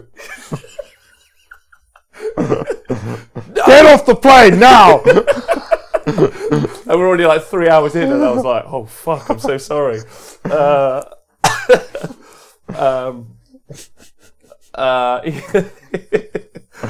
So it was long, and I got to say, I did not. Then we stayed over in Shanghai for the layover. Which was like 8 on hours. the way back, Yeah. that couple that I was sat next to, a couple of girls, one of The them, lesbians. yeah, one of them said, "Can I have the vegetarian option?" I was like, "Oh, this is going to be great." Did she do the same thing? Or did the other lady do the same thing? Yeah, this was like, "No." I saw you talking, because then I saw you all talking, then pointing behind at me. Yeah. And then she was just like, "Oh yeah. Let's eat bread rolls." There's another soy boy there. Yeah. So thanks to Nathan, because he would, I would give him. Nathan had 2 dinners every flight. Well, 4 dinners because he had mine twice, and then he would give me his bread roll. So I was there, just being a true Englishman, like a pauper, like Oliver Twist, just eating my bread roll. Bread roll and a little bowl of watermelon. I have eaten so much watermelon. I was just eating bread rolls and watermelon the whole way. And so yeah, that was. And then even when we got into China, the food was questionable. Let's just put it like that in Shanghai. So if you're travelling to Australia as a vegetarian, pack a packed lunch or buy one in the security before you head out. Or just Or don't fly Air China. Mm. Yeah. Then we got there tired, and it was warm. It was great. Yeah, we got there. We had a shower at Dan's place. We did have a shower at Dispossessed Dan picked us up. So he was a legend. So another thank you to him. He was definitely. a legend all weekend. Then he took us out for a Golden Gate time. And then we got to... We did have a Golden Gate time. We landed in Sydney, then we drove straight to Canberra. Beautiful countryside. Yeah. Really nice. We saw some kangaroos on the way. Stopped in a lay-by. I didn't. I did. Oh, fuck. So, and then we stopped in a lay-by, had a Golden Gate time, and then continued on our trip. Yeah, we had a lovely Golden Gate time. Feeling great. And then we got into Canberra, where we got into the it was like a set of chalets where everyone was staying, which was really cool. They were really nice. They were air-conned, which I was appreciating because it was 40 degrees, and we left at -1.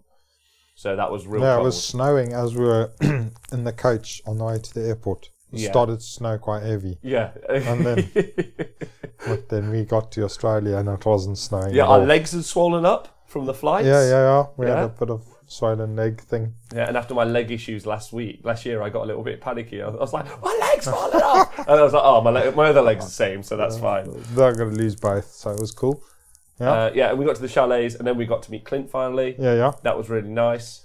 And then we met all the Kiwis because they had all arrived. Then I finally got to meet Dan Shorts and was just gobsmacked.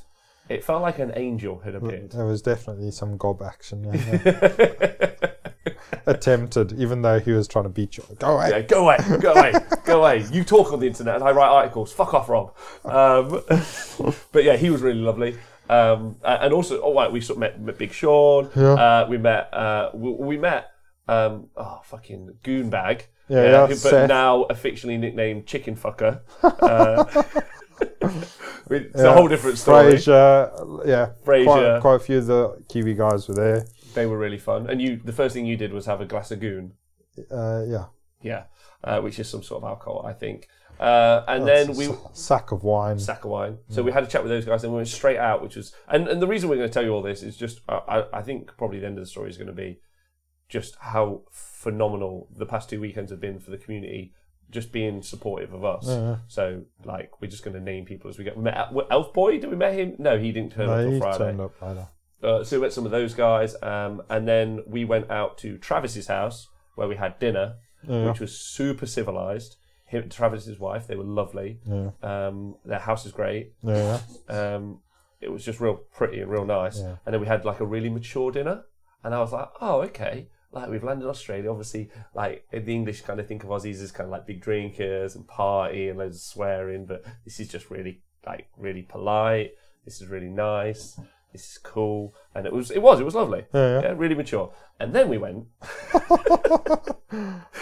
So thank you to Travis and his wife. Yeah, that was great barbecue. Oh yeah, we had a barbie. Yeah, so it was nice. Great. They even did some vegetable things for you. They did. Yeah. So that was very considerate of them. Very considerate. It was really lovely of them. And then we went and hung out in the hotel with the failed charge guys. Yeah. And those guys are not mature.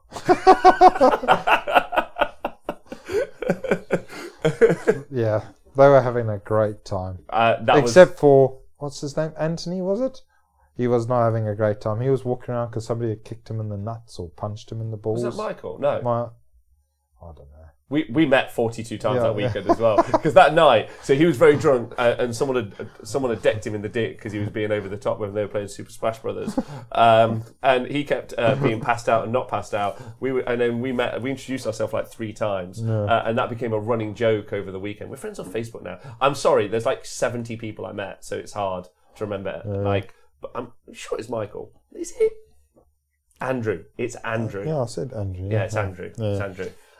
We met Gemma and Mike and Dennis and all of those guys. So, and they were fucking mental, hilarious. Yeah. I was crying. Yeah, my cheeks were aching. My face was, and I was exhausted. I had a headache. And we'd been awake for 48 hours at this point, basically. I mean, you sleep on the plane, but you don't really sleep well on the plane. And I was like, I'm dead. But they were just, and it was getting towards 3-4 o'clock. And we had to go to the venue in the morning, and Clint was like, "Guys, come on! I got a tournament to organise." So Clint was being a sweetheart. So we went, we left there, and then we went and had a nice kit, which was cool. And then eventually Friday we got into the venue, and Cancon is actually the Age of Sigmar event. The Age of Sigmar event in Cancon it's a con, right? So it's a con in Canberra. Hence the name. And Call to Glory is the actual event. Yeah. And that was the largest event that they had there. They ended up with 196 players. There was a 40k tournament, so I went and met the guys from the Down Under network that day as well. That was cool. And we did all the setup, and Dan helped, both Dans, AOS Dan, AOS Dan and Dan Dispossessed. And they were lovely, real nice. And then Clint and Travis and loads of people came over and introduced themselves. John, who's become one of my hobby heroes, we hung out at his house on Sunday night. He's got more Warhammer than anyone.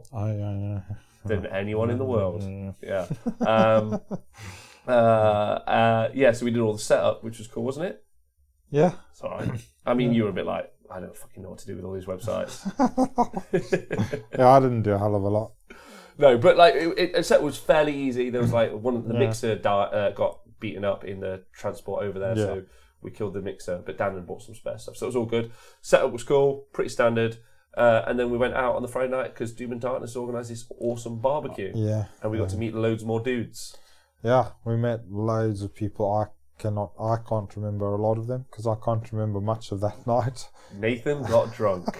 Nathan got poisoned by creatures with 2 legs. Yeah, I did indeed. So yeah, we hung out with. So I got to meet all the guys. That's the first time I got to meet the guys from Brisbane. Yeah, who were making me cry. I got to meet Coach. I got to meet Doom and Darkness Michael. I got to so many people, and they were all just the best. And we got into some. There was some right shenanigans going on all over the place. Yeah, yeah. But what was great is these guys had flown in, and like more people were just turning up at the time, and the atmosphere. I really can't describe it. It was just so awesome. Yeah. Everyone was just having fun. It was catching up, and it was why I fucking love Warhammer. It was those events at the weekend where everyone's just like, yeah, it was super good. Yeah, it was really. Yeah. So big shout out for turning up, for putting that on and having that on. And then Clint had to leave because he had more admin work to do for the next day. I left with him because I was again still exhausted, and we had to be up early. And then Nathan came in hammered, and me and Elf Bro and Clint were listening to you just. Fucking Clint was like, "Oh, Velatron, thank you very much for the 1,000-bit donation. You will like this story." Nathan, Clint's there doing his work on his laptop. He's got like 4 laptops, by the way, 4 laptops doing his work. Yeah, I'm like knackered. Nathan kicks the door open, boom, like every drunk husband you've ever seen in a movie, and goes, "All right, Australia's full of poisonous animals on 2 legs." Sits down and then just keeps accusing Clint of being a great guy. He goes, "I'm going to try and let me get into this camera so you guys can see this. Imagine you're Clint. This is Nathan. You're a great guy. And this is great. People should like you more. This is the best." I was fucking crying. Anyway, it was... It was really good. And then my phlegm is purple. So then we woke up in the morning and we got on with the joint largest Age of Sigmar event that's ever happened in the world, and we did the coverage. You were a little bit hungover. Yeah, I wasn't too bad actually. And I'd lost my voice. I forgot about that. Yeah, I'd lost my voice. So anyway, it was really good. And then we did all of our events, and that's why I think it really hits home. Everyone came up and said, so anyone who came up and said hello, thank you. Because so many people came and said hello, and they gave us t-shirts and they gave us shirts and they gave us like dice and like merch for days, which was wicked. We should do like a Hall of Fame merch thing. I was thinking. Yeah, that's great. But then we got the games on, and that was what was really exciting because the meta, like there were loads of off-meta armies which we wanted to cover. Some cool armies. There was Dino had that crazy mixed destruction list, and he was like kicking dick with it. I was like, this is cool. Squid Gobbers and Gargants and stuff. Well, the bit that I liked, right? The bit that I liked, because there was a bit where I was commentating with Dan. And Dan Shorts was doing his excellent kind of like roundup. So we were chilling for a minute. And I looked out and I saw Dino and you, both contractors, both fucking burly, stocky lads. All right, you want to fucking play some Warhammer with distraction? Yeah, not Cockneys, but imagine that in Australian. Right? And then Dino was just letting you play for him. And I think it was like round 6. So it was, or 5 or 6. It was pretty important. But his opponent was like, "This is great. I'm having a great time." Yeah? And you were all just laughing and rolling dice. And I was like, this is why Warhammer's so fucking wicked. Because you were just all having loads of fun. And that was wicked. But we saw loads of off-meta armies, right? So we saw... and that was what was cool, getting them put on the telly. So we saw... I keep calling them Darkling Covens because I've never had to. Scourge Privateers play. We saw someone go 3-0 with Swift Hawk Agents on day one, which is fun. I'm now in the Swift Hawk Agents WhatsApp chat. All three of us are in there. Me, Darren. And the dude from Australia, Paul, is it? Is it Paul? I think it's Paul. It's Paul, yeah. So yeah, Swift Hawk played, which was cool. LLV's had to update all of his stats, and that's obviously annoyed him. But it's kind of like Also, the Australian community took LLV stats and were like, "Oh, see you, fuck those, yeah, Iron Jaws, let's do it." Which I really no dispossessed though, Nathan. So still too good. Still too good. Too good for stats. Too good for school. Too cool for school. Yeah, Shorty was breaking into fits of laughter every few times. Shorty was amazing. So it's the first time getting to work with Dan Shorts as well. And just got to say a massive shout out. That guy loves Warhammer. I love his website. He does really great work. He's studious, he's hardworking, he's putting out some great content. So just a wonderful man and really great to hang out with him the weekend, even if he does wear yellow flip-flops. But I let that slide. That's fine. Australia's great for flip-flops. Anyway, so we saw Swift Hawk Agents do really well, and they were really impressive, right? Yeah. Scourge Privateers. What else did we see on the stream? Caradron. Oh, then we saw Crom. Oh, let's lead into that. Crom. Yeah, Crom. So Saturday night. What happened on Saturday night? I just went to bed, I think. Yeah, I think we were pretty knackered obviously quite a long day. We had a few late nights. I think we had pizza with the Kiwis and... We did. Yeah, with Kiwis and Clinton, all of them obviously. And I think we probably fell asleep in the pizza boxes. Yeah, just fucking exhausted. Yeah, and also, so one of the things I was really scared of, 40-degree heat, and like Australia has a heat wave going on. Like even the Australians are like, oh, it's a bit warm. But they were also saying, it's fucking humid too. It's not the heat, Nathan, it's the humidity. Fair enough. But it rained. Well, yeah, it rained on the Saturday night, and then there was a big thunderstorm. But I just want to say that on the Saturday, the venue wasn't unbearable. I've been hotter in Warhammer World playing Warhammer than I was there. So the venue itself did quite well to cool it down. Aircon, yeah. I think so. It was warm outside. When we went and queued for the food, there was some sunshine. Yeah, fucking nearly died, weren't we? Someone had hid in the shade. I was like, no, my pasty skin. So what else happened? Yeah, we had pizzas, and then there was a thunderstorm. It was chill. You went out and you were like taking pictures of random like people found. So apparently on the Sunday morning, people found you hunting a kangaroo, taking photos while AOS Shorts Dan was doing yoga at 4 a.m. Yeah, just praying to the moon or whatever he does to stay like in shape. Yeah, got dead close to a kangaroo. Probably about as close as we are. Did you call it a name? Did you name it? No, I didn't. I'm not there to give people's names. I'm not labelling people. All kangaroos. That's very mature of you. Yeah, fuck that. If they want a label, they can make their own. Hey, we did talk about Old School Bravery 1 as well, because Big Sean was a fan from even those days, so that was cool. Was he? Yeah, yeah. Cool. Yeah, he's a real nice man. Yeah. Friday we also, well, you didn't see it, but I went and witnessed the Tasman Cup being fought out. Oh yeah, fuck yeah! So that was the very first Australia versus New Zealand kind of grudge match. Well, for in Age of Sigmar. In Age of Sigmar. Yeah, because they've been having grudge matches all through 8th edition and would you for like ages and ages and would ages. you like to announce the winner? The winner was Zimbabwe. No, New Zealand took it.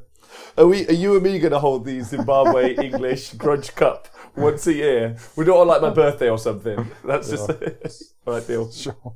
Yeah, so the winners were. Yeah, so they won the plaque. The plaque was won by the Kiwis. Yeah, it was. Yeah, so they're taking it home now to New Zealand, which is cool. Yeah. So they'll be fighting again for it next year at Cancon 2020, which I've heard is #400 people.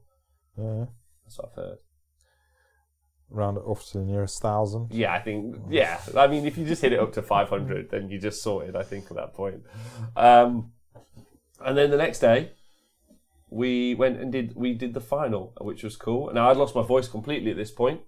it was gone. So Nathan and Dan did the first game, and then what was really cool, where we saw Kron with his Carriage and Overlords, who'd won 3, and then we saw him win his 4th game. Oh yeah, against an unusual Deepkin list. Yeah, against the master, Mr. Dave Kerr, who, by the way, I got to work on the table at that point, and he was just hilarious to watch play Warhammer. He's a funny man. He is. In fact, yeah. So he's part of the Mango Mafia crew. He is part of them. I got to meet Gammy in real life, as gorgeous as I expected. Yeah. They're a funny bunch of dudes. They are. They are. Those guys are funny. The Mango Mafia and the British Hammer guys, it's a really good bunch. And the D3 guys, they're part of Dispossessed Dan's guys from Sydney. Yeah, and then there was the Filth Dudes. Kept us well lubricated. They did, absolutely, yeah. Also, the event, by the way, the event staff would not stop like bringing drinks and food over, so they were incredible to us. Like the support was massive. I forgot about a game on. On the Saturday, there's a guy called Bruno. Yeah, he's the only guy I ever want to play Warhammer against ever again. He was the fucking coolest dude. He'd be like this. So like he was playing his opponent. His opponent would be like, so I need 3 6s in order to kill you. And then he'd roll 3 6s, and Bruno would be like, so you just roll 3 6s. Oh mate, let's cuddle. That's amazing. Like he didn't care where the dice went, whether they were for him or against him. He was having a great time. He was having the best time. He was amazing. Real great guy. You should play Warhammer against him all the time. And then that's true pretty much of everyone we met. And then so we saw Kron on game 4 on the Sunday play against the Master Dave Kerr, and then Dave was like, oh no, I've lost. Like he got some bad dice rolls and some other stuff, but now Kron with his Carriage and Overlords, who we haven't said a shit, but they're now on the way to there's a path to victory there, and it's kind of the darling story. He takes out the current Australian master in game 4, then he goes away. Yeah, and then game 5 happens, and then what's really awesome in game 5, because I'd still lost my voice, Gemma, who we'd met from the Failed Charge, because we saw Nurgle Force, I was like, well, you played Nurgle at the Masters, you're a Masters level player, yeah, you're funny, will you come and do the commentary with her? And you know, for you've got 10 minutes to decide, I think it's fucking super brave, because it can be nerve-wracking doing the commentary, especially if you've never done it before. Can be a bit tense, and she was just like, yeah, no problem, off I go. And then she just jumped in the seat, and her and Dispossessed Dan just smack talk about Warhammer for 2.5 hours, and that was amazing. That was a good game as well, that Nurgle. Yeah, it was a good game. Yeah, it was really fun. But I think it's really cool that that she wanted to, and that she stepped up, and it was really cool for the Australian community to just showcase, because what you don't want to do is say she's a lady, that's really exciting, but because there aren't many ladies who play Warhammer, but what you do want to say is there was just a person who had that competency to do so. But I think it's really healthy for the Australian scene that there is a lady who feels super comfortable to play Warhammer at that level and is capable of doing it, and that's excellent. So, big shout out. That's cool, right? Yeah.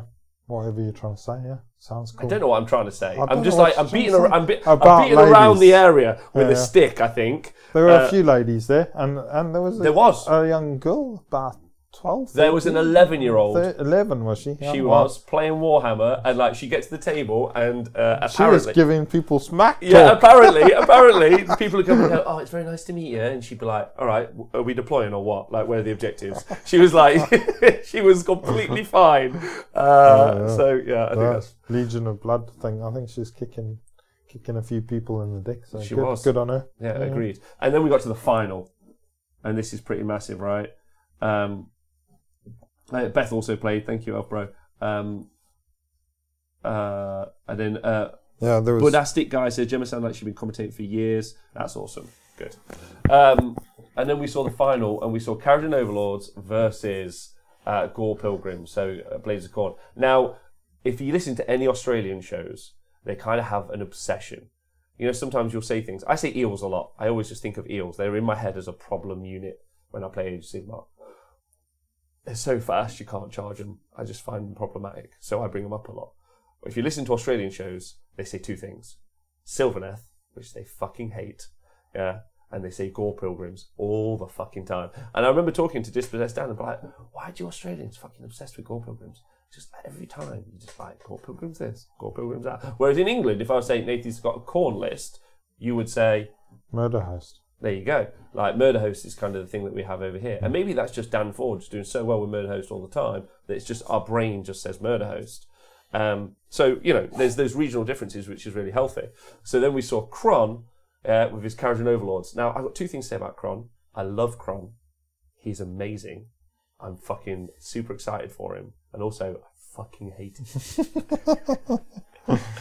Which I think is fair, because he's on this darling story, right? The world's largest event, it's being covered, he's got all this cool shit happening, he could potentially do really well, and then he comes up against Gore Pilgrims. It's his to lose, really. Is it his to lose? I think it's his to lose. Like, if you were to put those two armies against each other, would you say it's his to lose? Yeah, you would have said on paper that Kharadron had probably the stronger list of the two. I'd say so. I'd say it was a beatdown as like we got to the game, in my opinion. Just because Khorne has to run forward, right? So like you know what it's doing. I would say that KO is favoured in that matchup personally. And then unfortunately the game didn't go that way. Yeah, and Khorne won. And then big shout out, like amazing win. And because some of the things that we saw the Khorne player doing, it was he played really well. Yeah. Using the blood ties points. Zoning and everything was great. Yeah, using the blood ties points to move in the hero phase all the time. And that was Matt that won that. And he was just played a good game. He played a great game, and it was really exciting to see someone using them so well. And big shout out to Kron for like just all of our hearts being with him. Yeah, just like I was crushed for like 4 hours later, wasn't I? We were in the car driving somewhere, and I was like, "Fucking hell, move that fucking bow!" Like, but that's what you want, really. I think from like really good sports coverage, like you want to see something, and you want to see you want to feel emotional about it, which is how I felt, and I was like just awesome. I think it was wicked. I also think, and now also Australia can like keep fucking talking about Gore Pilgrims because Gore Pilgrims won, and I was like, maybe they've got a point. And then I started writing Gore Pilgrims lists the other day. I was like, maybe England needs to see more Gore Pilgrims lists. So they were pretty good. They were good, right? Yeah, and won 6-0. So like it was just what was nice. Also, it was just a flat winner. The only person going 6-0, which I think is really exciting. Have you got anything to say about that weekend? Oh, about that about all the games? And the games, that was good. Everybody seemed to be having a great time. There was lots of banter, just good sportsmanship everywhere. I can't imagine that for them choosing their favourite game vote. It must have been quite hard because it looked like everybody was having a great time all the time.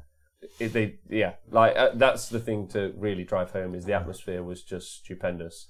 And whether that is because the community is stupendous or a big shout out to Clint, and it's got to be to Clint as well, and the event organisers. But just really friendly, and if anybody ever wants to go and play Warhammer in Australia, I would recommend it as a great idea. Yeah. Agreed. And really good. Ignoring the fact that we'd just done 42 hours, like it was overwhelming how friendly and kind everyone was, and also how awesome it was. And I would say even if you have to do it in the cheapest way possible, like we did. Still do it. Yeah, if you have to do it in a boat, go for it. slowly. Can you commit crimes here and get sent over still, or is that not? I thought that's what we did. And then that night, so that we wrapped up, we cleaned up, tidied up, and the whole community helped tidy up, which I thought was great, real nice. And then we drove out with Clint, and we went to hang out with. Now this is a pretty cool thing. Like this is kind of like a hobby goal probably for my life. So we got to go and hang out with the Dwellers Below guys and be on a Dwellers Below podcast. Yeah. How did you feel about that, Nick? That was pretty cool because obviously I'd listened to them a lot during 8th edition. I was a bit sad when they spat their dummy out when Age of Sigmar dropped. Bunch of fucking girls, didn't they? And then just pretty cool that they've started to come back into Age of Sigmar. And their podcast has always been one of my favourites, so that was pretty cool. They've got some characters. To hang out with them, They've got some characters. We got to hang out at John's house. He put us up. That was really great. Real nice of him. Just really cool. And then we were with Mr. Shorts, and we had Bert, and we were Clint. So it was just Big Sean and all of them. I know Nikos is going to be super jealous. Although I did get them to record a little audio for Nikos because he's a big fan of the Dwellers, and that made his day. Hanging out with them was really fun. They've got some big characters. They were all friendly. Big shout out to Gentili actually, who all weekend had a gag where he would run up to me at some point in between games, and he would say, "You getting ready?" Like no introduction, just like this incredibly happy man, just charge at me. You go, "You getting ready?" Your wife puts an outfit on. She looks big in it, and she asks you, "Do you look big in it?" What do you say? Fuck off. Go on, what do you say, Dave? Yes, you look huge, you fat bitch. And that's why you're the honest wargamer. And he kept saying that, and he had a different line every time. And I was like, but the first time he did it, he just did it and left. And I was like, what the fuck has just happened? Great fun. So an amazing weekend that we travelled over for. And then we said our goodbyes, said goodbye to everyone, and then we went over to Sydney. We had a little walk around Sydney. We met some lady. That was fun. We saw some chess, and then we travelled for 42 hours home. So that was the weekend. So overall, would you do it again? Yes.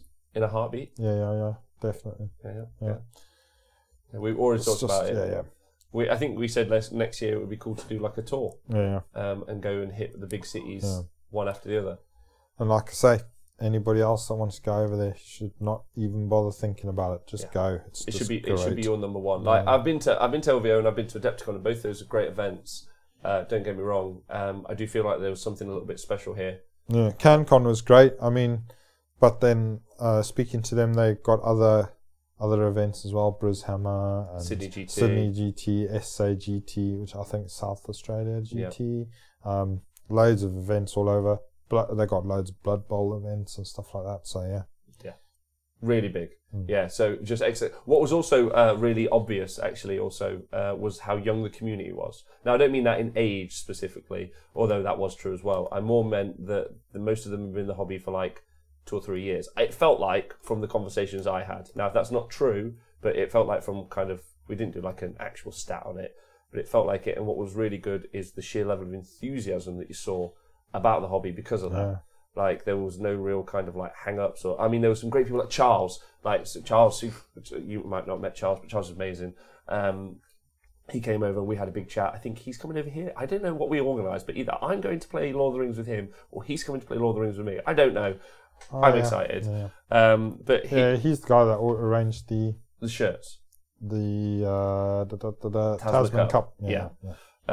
So like there were loads of guys that had been in the hobby a long time, and there were also guys that were new. But what was really exciting was seeing them they were jazzed about this event, which is going to carry on to next year. So I think Clint's got a real problem on his hands, because if he decides he's going to just stay at 200, that's a popular thing.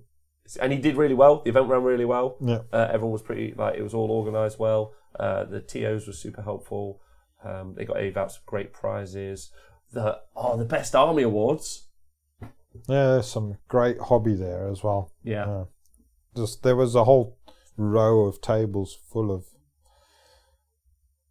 really good looking armies. So the guy that won Blake's army with the Lizard Man, fuck knows, Flesh Eater Court, Flesh Eater Court stuff. That was mental. Then there was the Aussie Wargamers beetle, a Lariel beetle. But it was made out of crystal? Coming out of the water. Yeah. So it was a water beetle, but made out of water. There was the Empire armies, which was stunning. The hobby was... There was some really smoothly painted Flesh Eater Courts. Just really nice, It's great. Yeah, great, and great, that was pretty much... I saw almost no sketchy armies. So the Chaos Dwarf army... I saw a guy with 2 Drakequake mortars. Now, if you don't know what they are, they're very, very long. They must be like the longest model in Age of Sigmar, realistically.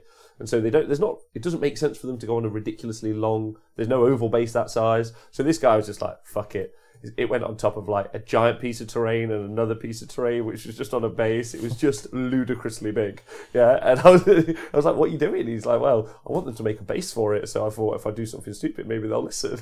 It's not going to happen with your imaginary army, but get still, out, Nathan, get out. Just imagine a base to go with them. Yeah, I want to say thank you to everyone in Australia, everyone who helped get us out there, everyone on Patreon and Twitch who helped. Obviously, like, you guys give us money, which is great, so we can do the show, and then we're out there having the time of our lives. So, I mean, you can't really thank anyone for something so stupendous. We hope the coverage was worth. A big shout out to both Gemma, Dispossessed Dan, and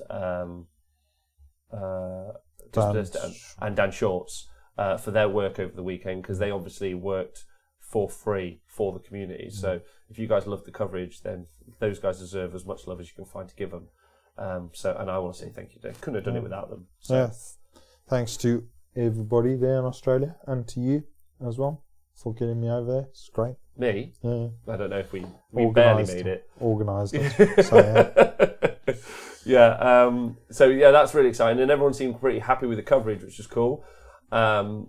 Which is, so like, I was pretty chuffed with that, like, on a personal level, because that's the thing that I really want the show to do is show off the ambiance. And even Dan Shorts fell to the Aussie way, and his final review from the tournament, he swore. He threw a curse word in. Well, that's good. Which was good. That's fucking great. Yeah, yeah. And also thank you to everyone like Travis, Elfbro, who gave up their phones. They used their phone data so we could do the streaming. So yeah, I would love to go back 1,000 times over. Yeah. We might just move there, right? Yeah, definitely. So the Honest Wargamer may be moving to Australia, FYI. And then we travelled back. We said our goodbyes, and then we travelled back. Got into England, real tired. When we got up the next day, and we did some work. Yep. Great job. And then this weekend, I went out to Northern Ireland. So Paul over Bastion Games ran the Warlords event. So it's a team event. It's Northern Ireland's biggest Age of Sigmar event, which is cool. And we had a little bit of a sneak thing in our back pocket that no one knows about, in that we're now able to do coverage from more than one table, which I don't think many people like. It's kind of a tech issue that I've been working on in the background that you know of, but it means that when we cover team tournaments, we can now cover the whole teams. Yeah, which really plays into the plans that we've got in the weekend. See you later, Elf Bro. Hope you're well. Flinnish, good, great job. Get a proper army, Elf Bro. Keep the amazing coverage and work. Thank you. I was a bit croaky. Yeah, I felt a bit shit that I travelled all the way to Australia and I lost my voice. It was bad. It was bad losing my voice. I felt a bit shitty. Yeah, you were a dick for doing that. Yeah. Why did you do that? But anyway, so those guys over in Northern Ireland flew me out, which was just really awesome.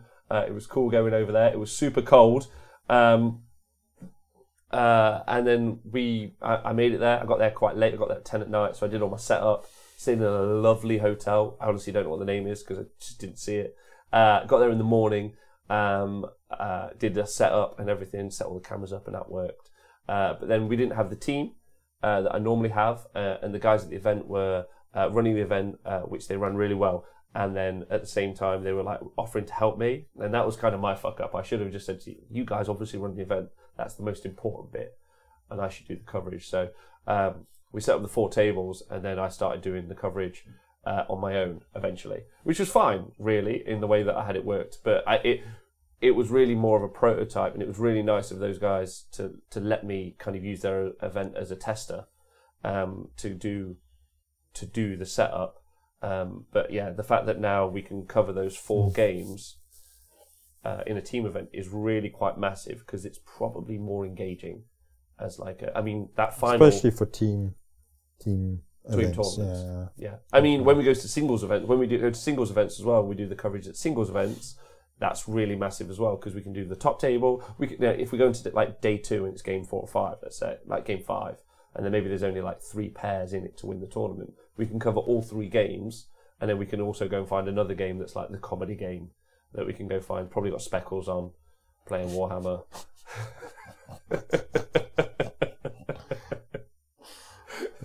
Yeah, probably. Yeah. Yeah, so multi-table coverage will be really cool. Also means like if we get called up to like if the ETC need us to go do the coverage there when they do their team events, we could do multi-table coverage of the team event. And I found it. I'm going to talk about the rest of the event in a second. I know you weren't there, so feel free to ask questions. Do you think you could cover the world champion ping pong tables as well if they have 4 or 5 of them? At the same time? Yeah. I mean, I don't know much. Commentary is going to be tough. He's hit the ball, he's hit the ball, he's hit the ball. Ping pong, ping pong, ping pong. And it's a smash. Yeah, so... where were we? Yeah, so then we can obviously cover... Just been derailed. Yeah, we can do a range of... so that was cool from a commentary setup, but then unfortunately on the Saturday evening, the internet started to die. And then the next day it died. So I did record the final round, not the final round, the 4th round, but then my flight was too early to do the 5th round. So I feel a little bit bad that we didn't do the coverage that the event deserved, because the event was awesome. There were loads of great people there. I got to meet loads of cool people. I got to meet Mick Wendell, Pete, Paul was lovely. Also, Paul's just gorgeous. He's like 6'2" of like raw, gorgeous muscle, and he's like the smiliest, happy person you'll ever meet. The Bruces were there. I met the Banger Boys and had dinner with them on Saturday. Just everyone came up, and it's the same as Australia. It was that same experience. Everyone just came up and was really nice, super supportive. Yeah. The event staff were brilliant. Everyone kept bringing me drinks. The event was in a really nice little venue. The hotel was lovely. Food was great. Drinks were great. Hand dryers were fine. One of them wasn't working great, but the other one worked great, which is important. I just got to meet loads of people, and it was just, and again, another amazing experience. The scenery was really good. The scenery was, I think, really, really good. Cool. That was something really worth talking about. Good. Yeah. So it was really fun. So the 5th game wasn't recorded at all? Because did you record the 4th round? And you've put that just out on Yeah, I'm going Twitch? to put that on YouTube tonight or tomorrow. Okay. Yeah. So that was quite fun, but it got me in the... Also, kind of the issue with doing the live coverage is we've got to try it, right? So it's really exciting that Northern Ireland have got this world's first, where no one's ever done that before. So when we do all the coverage in the future, Northern Ireland's got that like feather in its cap. And again, same thing with their community. It's fairly young. Like there were some guys that have been playing for a while, or they've been in ETC teams, or they've been playing in Ireland a while. And then there were just a bunch of guys. Big shout out to Big Chris and Little Chris. They were great. That was his dad and his son playing Warhammer. They were cool. I got to see a Khorne dragon, but it was Archeon on top of Smaug. Archeon, that guy. Yeah, on top of Smaug. A couple of pussies together. You can't keep using that word. You're not allowed to. 4D's asked that we streaming 4 tables at Sheffield. Pretty certain we're streaming 4 tables at Sheffield, but there'll be 4 individual games as opposed to 4 team games. Have they got internet in Sheffield? We're going to resolve that issue. That's another opportunity for us to succeed. And anyone who's followed me around now knows that that's every time I go to a place, someone goes, "Sound doesn't work, Rob. Roof's leaking. There's wild coyotes outside." And I'm like, that's just another opportunity for us to succeed. Sweet. Yeah. And then the Banger Boys won the event, which was cool. And they had Nagash. Was one of the armies with Reapers, and the Vampire Lord and Zombie Dragon that was ethereal. They had a Beast of Chaos list with 6 Skyfire, 6 Enlightened, and a Dragon Ogre. There was a Stormcast list with a Sure Charge Gav list, and then centre table. Come on, Rob, centre table. There was, what was the other list? Daughters of Cain. Daughters of Cain. Of course, it was Daughters of Cain. Yeah, it was Daughters of Cain list. And they're up against the Bruces in the final round, which was nice. Dean played. I got to meet this guy called Dean. He was really fun, real nice guy. He was playing with Darren. Darren had a cool list. He had I told you before, the 4 ballisters and the Ordinator. One, and then it was really cool watching the guys play with the teams and talking about. And so, did you cover the matchups as well, like when they were picking? No, I didn't record it, but that's something I'd like to do when we do team events in the future, and maybe make it a little bit more organised. Part of the thing, yeah, for that part. But that's really exciting as well because those guys. I bet the Nagash guy was chuffed. Oh look, good. I'll get to fight against the shooting Stormcast list. Thanks, guys. Thanks, guys. Oh, no. I'll just be underneath this bus when you need me. Yeah. There were loads of people like, I've been bussed every round. It's great fun.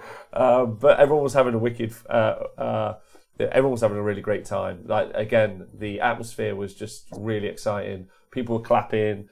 Loads of guys were just having a fun game. The lists weren't quite as off meta, but in that team environment, you would expect that to happen because people don't want to be the weak link in the team. So you didn't really tend to see many, like there was a lot of kind of like Stormcast / Sylvaneth / Legions of Nagash, Eels sort of lists. So you didn't, it wasn't quite as like eclectic. Yeah. But it was, I mean, the hobby was really high. Yeah, well, that's the thing with team tournaments is you can then tend to take more loaded lists, like lists more polarized. Yeah. Because then you're just hoping that you can get the matchups. So, which I mean, Darren must have been chuffed. Oh, great! There's a huge big target for all of my ballistas. So. Yeah, I mean, round one, Agamemnon's in here. It was like his Skaven army just got drawn against Sylvaneth, and it was all shooting, and he was like, "Oh, fuck." But it was a brilliant weekend, and I think the TOs, it was Paul's first event, and that guy's a real nice man. You can see he proper cares. He's got loads of passion and loads of drive, backed up by people like Pete and his event staff. I think the Northern Irish community has got like a really really strong backbone, and you've got people in the community like Mick and Colin, and you've got a bunch of guys in that community who I think that community is going to go from strength to strength, and it's really nice going from Australia where you're really starting to see that fruition, and you can see. I went in at Northern Ireland, I was like, yeah, I see this. Give this a couple of years, this is going to go that kind of new way, and that's going to be a huge burgeoning scene. And it's nice as well because the English community is great, like wicked group of guys, but they've always had loads of love and support, especially from Games Workshop. And a lot of these communities, Australia in particular, but also Northern Ireland as well, they don't get much support, if any. Even shout outs on the community page when they hold huge events. Yeah. And you would think that that's something that they should get. Yeah, that was a bit of a disappointment, really. I think it's a big disappointment. Yeah. And I think the fact that they don't, and that they're still pushing their community, and people like Paul, are just putting their heart and soul into it, just it means, and Clint and those sorts of guys, really is starting to change the shape of our game. Yeah. Well, those guys deserve, like you had that email, those guys, Clinton, and definitely deserve some acknowledgement and emails from Games Workshop, really, for what they're doing there. Yeah, agreed. Yeah. Agreed. So, all in all, it was an amazing weekend in Northern Ireland. A jet lag hit me hard on the Saturday. Saturday was quite funny because every person, and I can't express this enough, every person was like, "Yeah, Rob, it's nice to meet you." Like, "Nice to meet you too." It's like, "You look a bit tired." And I was like, "Oh, okay, maybe I look a bit tired. I'm a pale guy anyway, so that's fine." Shook their hand. Next guy, "Oh, Rob, nice to meet you. You look a bit tired." I was like, "All right, yeah, all right, fucking wind your neck in." Next person, "All right, Rob, you look a bit tired, mate. You're right." I was like, you don't need 50 people telling you look shit. Didn't you sleep well Friday? I didn't sleep for long Friday. I slept for 4 or 5 hours. But yeah, everyone basically said I was ugly as fuck, which, that Irish truth coming straight in. They're like, "We call it like we see it, and you look like a bag of crap." And I was like, "All right, okay." Might be AOS, you did look a bit tired. Yeah. But they were really friendly about it. And then I did get a good sleep on the Saturday, so everyone was like, next day they're like, "You look a bit better." A little bit. Fucking hell. And also, Agamemnon's got a dice bag, that's a kind of a puppet. It's a rat puppet, but he keeps his dice inside it, and he has to go via the booty. Oh yeah. So he takes his dice out of a rat's arse. Nice. I got to see a Gloomspite mirror match. I saw Donal playing a mirror match against Gloomspite. That was really fun. There was loads of sequiturs. It was. I bet it was. It was fun. But anyway, those guys are great. And again, and Nathan can't do this, but I'm saying if you get the opportunity to go out to Northern Ireland, which it was only the flight was really not very much at all. It was the venue's not even 30 minutes, maybe 20-minute drive from the airport that I went to. Flew over. It was really quick. It was an hour. I mean, compared to the flights last week, it felt like I wasn't even in the air. Did they give you vegetarian meals on the airplane? No vegetarian meals offered. But also no one called me a dick for asking for a vegetarian meal. So swings and roundabouts. So Paul says in the chat, so Paul's here now, which is nice. Very humble man. I wanted the outcome to be 56 smiley faces on Sunday night. It was amazing to have you all over. Yeah, there were loads of smiley faces. Bruce Hammer, hi. I saw the Bruces the weekend. That was fun. So yeah, it was great. And again, but what was really interesting about those armies, I think really importantly, is there wasn't much off-meta stuff. You did see your the typical English meta was there, wasn't it? To a degree. I mean, the Beast of Chaos stuff, which was nice to see. There were two armies. There was Rick's army, and there was really nice man. I had dinner with him all weekend. On the Saturday. That guy. Anyway, really nice fella. You know who you are. Nobody else does. Yeah, yeah. But they were real. He had a nice Beast of Chaos list as well, and he was playing that. So it was cool seeing them starting to move into the mix, especially because obviously Skyfire's making a return. It was Michael. There you go. Sorry, so sorry. I like that question. What was the language barrier like? Did you understand any of them? So there was a guy called Andy who was helping with the event, and Saturday morning, crystal clear. Yeah. Saturday game 3 at the end, he'd had a couple of pints. Was a little less certain exactly what he said. He said something. I was like, "Fucking 2 pints of Guinness, please." No idea. Yeah. We'll say actually that's another good point. Thanks, Paul. I also saw Matt Hinton's Beast of Chaos list. Yeah. It's a Nurgle one, and it was the exploding Nurgle, and he had chariots in it. And I've asked him to please write it up on the Honest Wargamer because it was like. And I also saw Mike or Mark play against Rick. Rick was a real nice guy who I got to meet. And he took a Gore Pilgrims, but it was kind of it was a Gore Pilgrim sacrifice, and I summon and I use the points to move with 5 Slaughter Priests. Yeah, the Slaughter Priests and the Gore Pilgrims are great. Really great. And that list was both of those two lists were a bit like, you walk around and you look and you go, okay, that's something that's a little bit different or not there. Yeah. And then those lists were, and again, defining the meta, which is really interesting. You've got one of the guys went to Facehammer last year and he took the Bloodseeker Palanquin, a couple of Velozes and Neferata, and took that formation and did really well over at Facehammer, but then got robbed on painting, which is it's not that. Yeah. It's it is that, but whatever. That's their event apparently. If you don't, whatever. I'm not getting into that route. But basically, he got robbed. I'm just going to put that. Yeah. But then there were 3 versions to that list there, which is quite important. Shane was playing one. Paul played one at one point. So it was cool seeing that because I don't think I'd seen that in Australia at all. Yeah. So it was really nice seeing that kind of defining that in that environment and being used really effectively. Mm-hmm. So yeah, it was nice seeing all the different army builds, and also it's quite nice traveling around because when we travel around, I'm like, oh, okay, that's a big deal over there. Here it's different. There it's different. And you can, and also I think what's cool about doing the show is you can kind of say, right, this is the kind of almost defining list that you don't really see very often. Yeah. Cool. Yeah, but a great weekend. And if you get the opportunity to go over there, they've got more events coming up. You can follow Paul Bastian on Twitter, and I'm sure there are some other places as well. I'll include something in the show notes. But if you can go over there, play some Warhammer, get your drinking boots on because you'll be drinking also. You'd have been in trouble, Nate. There were loads of poisonous, dangerous animals on 2 legs there. Bit of Liffey water. That's great. Sounds good. Papine, that would be really awesome if you could. So onto the future, Nate. Yeah. Onto the future. This weekend, I'm in London doing the coverage at the AOS Masters. Well, I'm not doing the coverage. I don't know. I'm sat in a hot seat, I think. Or there's Tim at Madhouse Magic. He's doing loads of the work.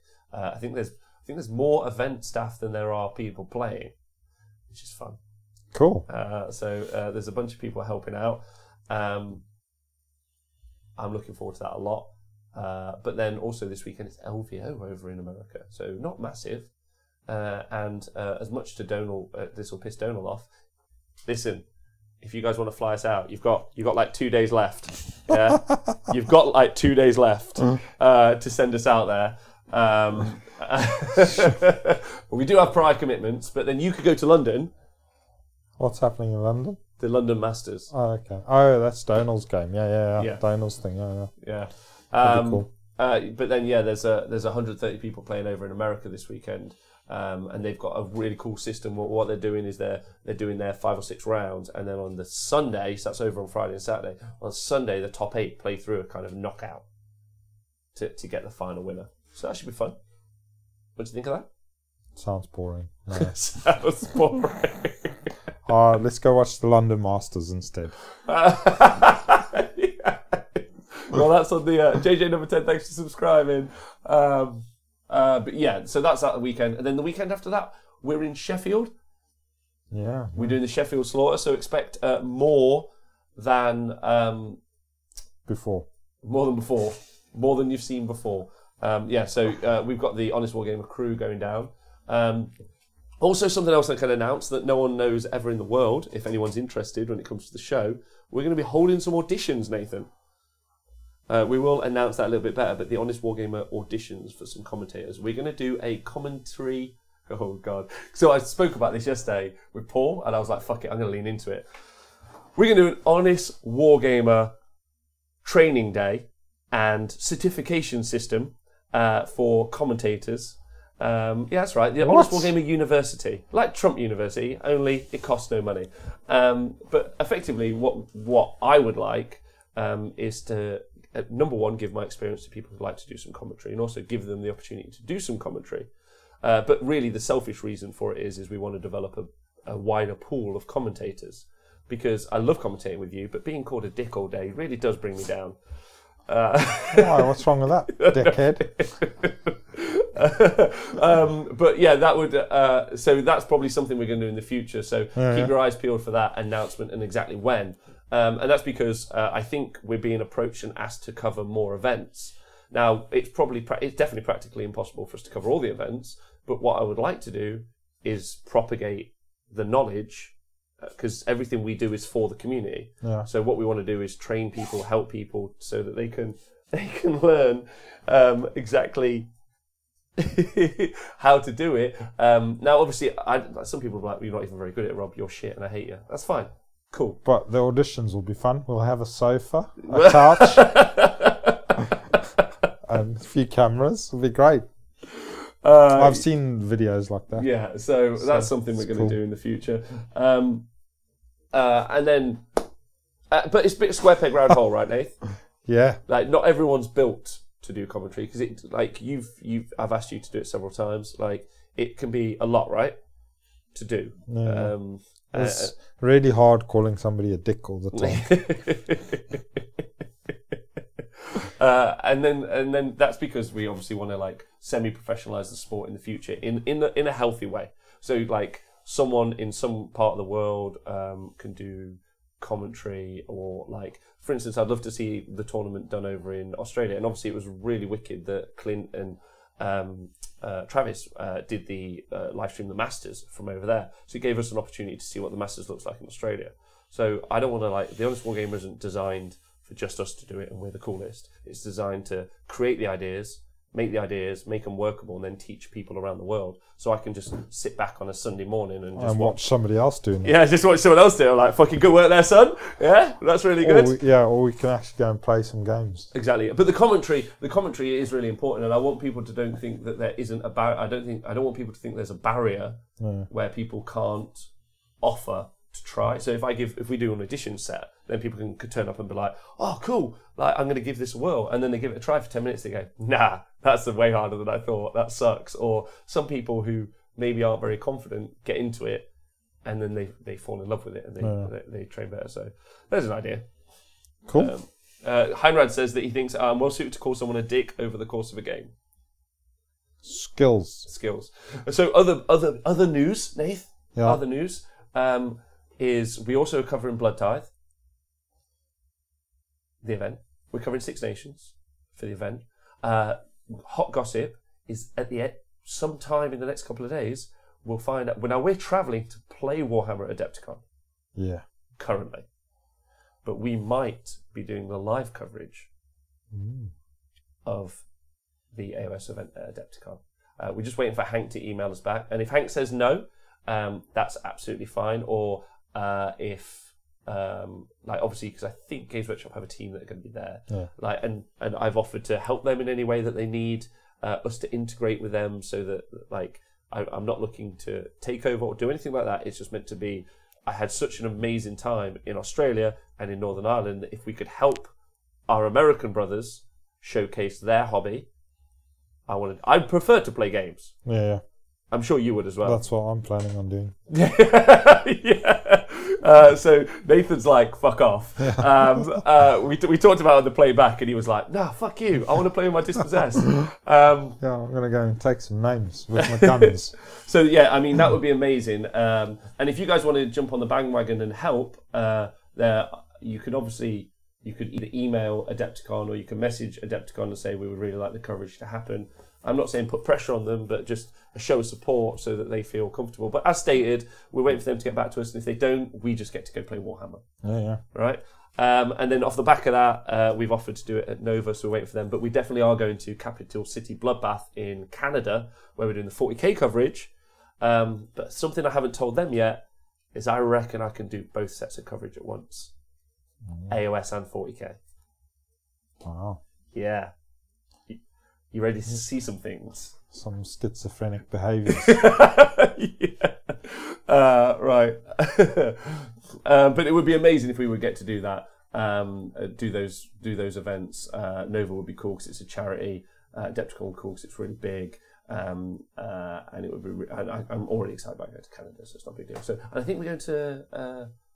We're doing the coverage. Or doing something over in Sweden as well with our Sweden bros. I need to go to Scotland, so if you Scottish guys are listening, I want to come up there and do some stuff up there as well. So we'll get it done. So looking good so far. And obviously regular shows, we're going to talk about them Skaven, we're going to talk about Flesh Eater Courts, we're going to be here all week, videos on Patreon. Nath, you got anything you want to add to the show? He's a dick.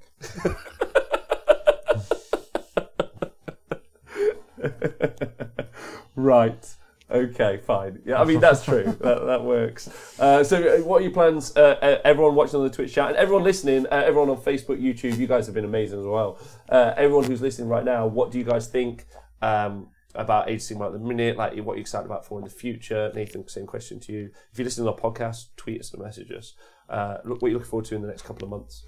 I'm looking forward to getting the Gobberpalooza out and wrecking face. Are you going to use the Gobberpalooza? And then shooting people with my guns as well. What guns? Dispossessed? My Dispossessed guns. So alright. Just play some games, man. I might play some Skaven. I'll shoot them. Because I like it. I like that schizophrenic might kill themselves. But because obviously I'm now in the last 6 months of my Chaos Dwarves. And now I've got to start looking for the army to play in 6 months. I bet you're looking forward to playing a real army. That's nice. Dave Fraser's asking when are we getting coverage of the Limpopo Open, which is because we do have to obviously cover the growing Age of Sigmar scene over in Zimbabwe, Nath. Yeah, it's a bit too realistic at the moment what they're doing over there. So yeah, we'll save it for another day. It's a bit too IRL. Altboy Phil says rats killing all the things. Donald Dina says I'm looking forward to the Gobberpalooza. Mick, I think you're taller in person than I expected, says Mick Wendell. Who was wearing a dressing gown on the Sunday. It's just because he was stood next to Donald, probably. Tristan says, I'm excited for the End of the Spells. I'm looking forward to the End of the Spells. Age of Sigmar is going to look incredible in a year's time with all the End of the Spells and scenery pieces on the board. Thoughty Boy and Grotz is no joke. Excited for LVO and now FEC. It's a great year for AOS, says WSD. Frank. Lee Bromley's excited for taking his FEC to slaughter. Oh, I bet he is. But he was excited anyway. So. That's true. Agmemar can't wait for the Skaven stuff, obviously, because he's got that Skaven bag now. OJ, I'm just committing to 2 times of AOS a week, 1 army, 1 year, staying strong. Go on, OJ, I believe in you. What are you playing with? Might be AOS. he got told to leave the restaurant for not being dressed.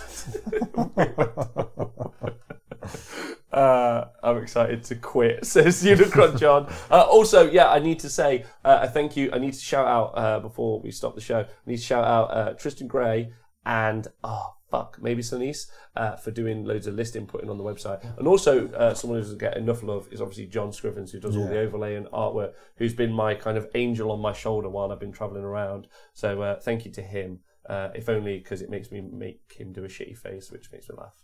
And if you want to abuse someone, I'm not into bullying, and I think you should never bully anyone. But if you would like to bully someone, join us on a Wednesday where John does his art stream, and he draws pretty pictures of people as goblins or Stormcast or whatever. You can go check him out talking about that. You can learn how to draw, Nath. Learn to draw with John. Cool. You can learn to draw a goblin. What's that got to do with the bullying people? Well, you bully him. Oh, you bully him into drawing. Because he's on Twitch. It's live on the telly. Does that make sense? No. Don't do that. Just because they're live on the telly, you get to bully them. It was Surfer Dibs. Also, shout out to Surfer Dibs. Okay. Cool. Yes, you do. Yours. Oh, okay. All right. That's it. Good. Right. Happy? Yes. Back to doing some rundowns next week for fucking once in our lives. Yeah. Ecstatic. Ecstatic. What are you going to do? Got any votes? What are you going to do a rundown on? What do you want me to do? I don't know. What do you want to do? Every conversation we have, you're now seeing behind the scenes production meetings.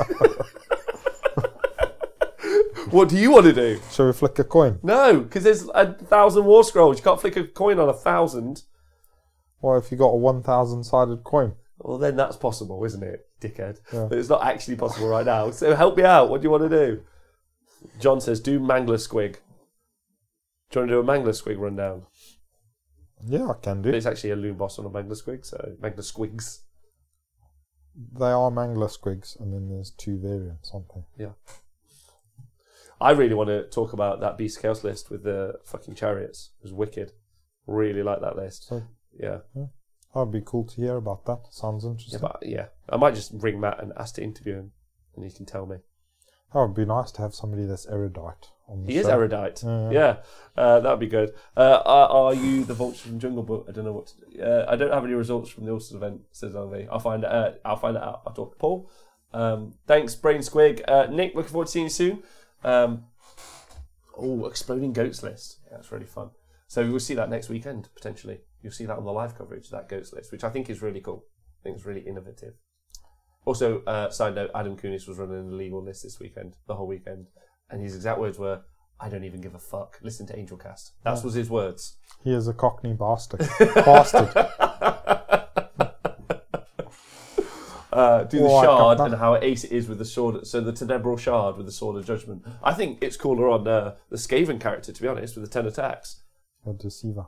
It's cooler on the Unforged. Yeah, it's even cooler on the fish on the Eidolon. 2d6 attacks. What do you think of that? Surely it counts as a mount and you can't give it the weapon. No, the fish counts as a mount. Yeah. Does it? Well, that's what it does with all the the shoal. Yeah, it's got to count as a mount. I mean, like with all the goblin guys, so they you say can't give it to the squig. Squig counts as a mount.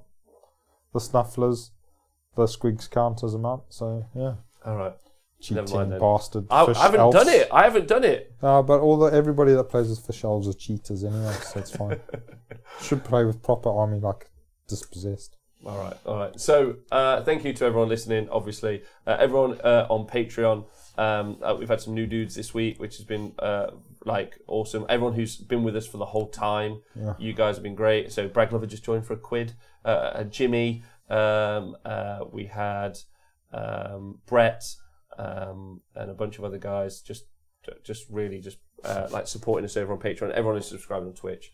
You guys are pushing. I hope you're pushing Age of Sigmar forward in a really positive way by supporting us, because we're pushing Age of Sigmar forward in a kind of positive way most of the time.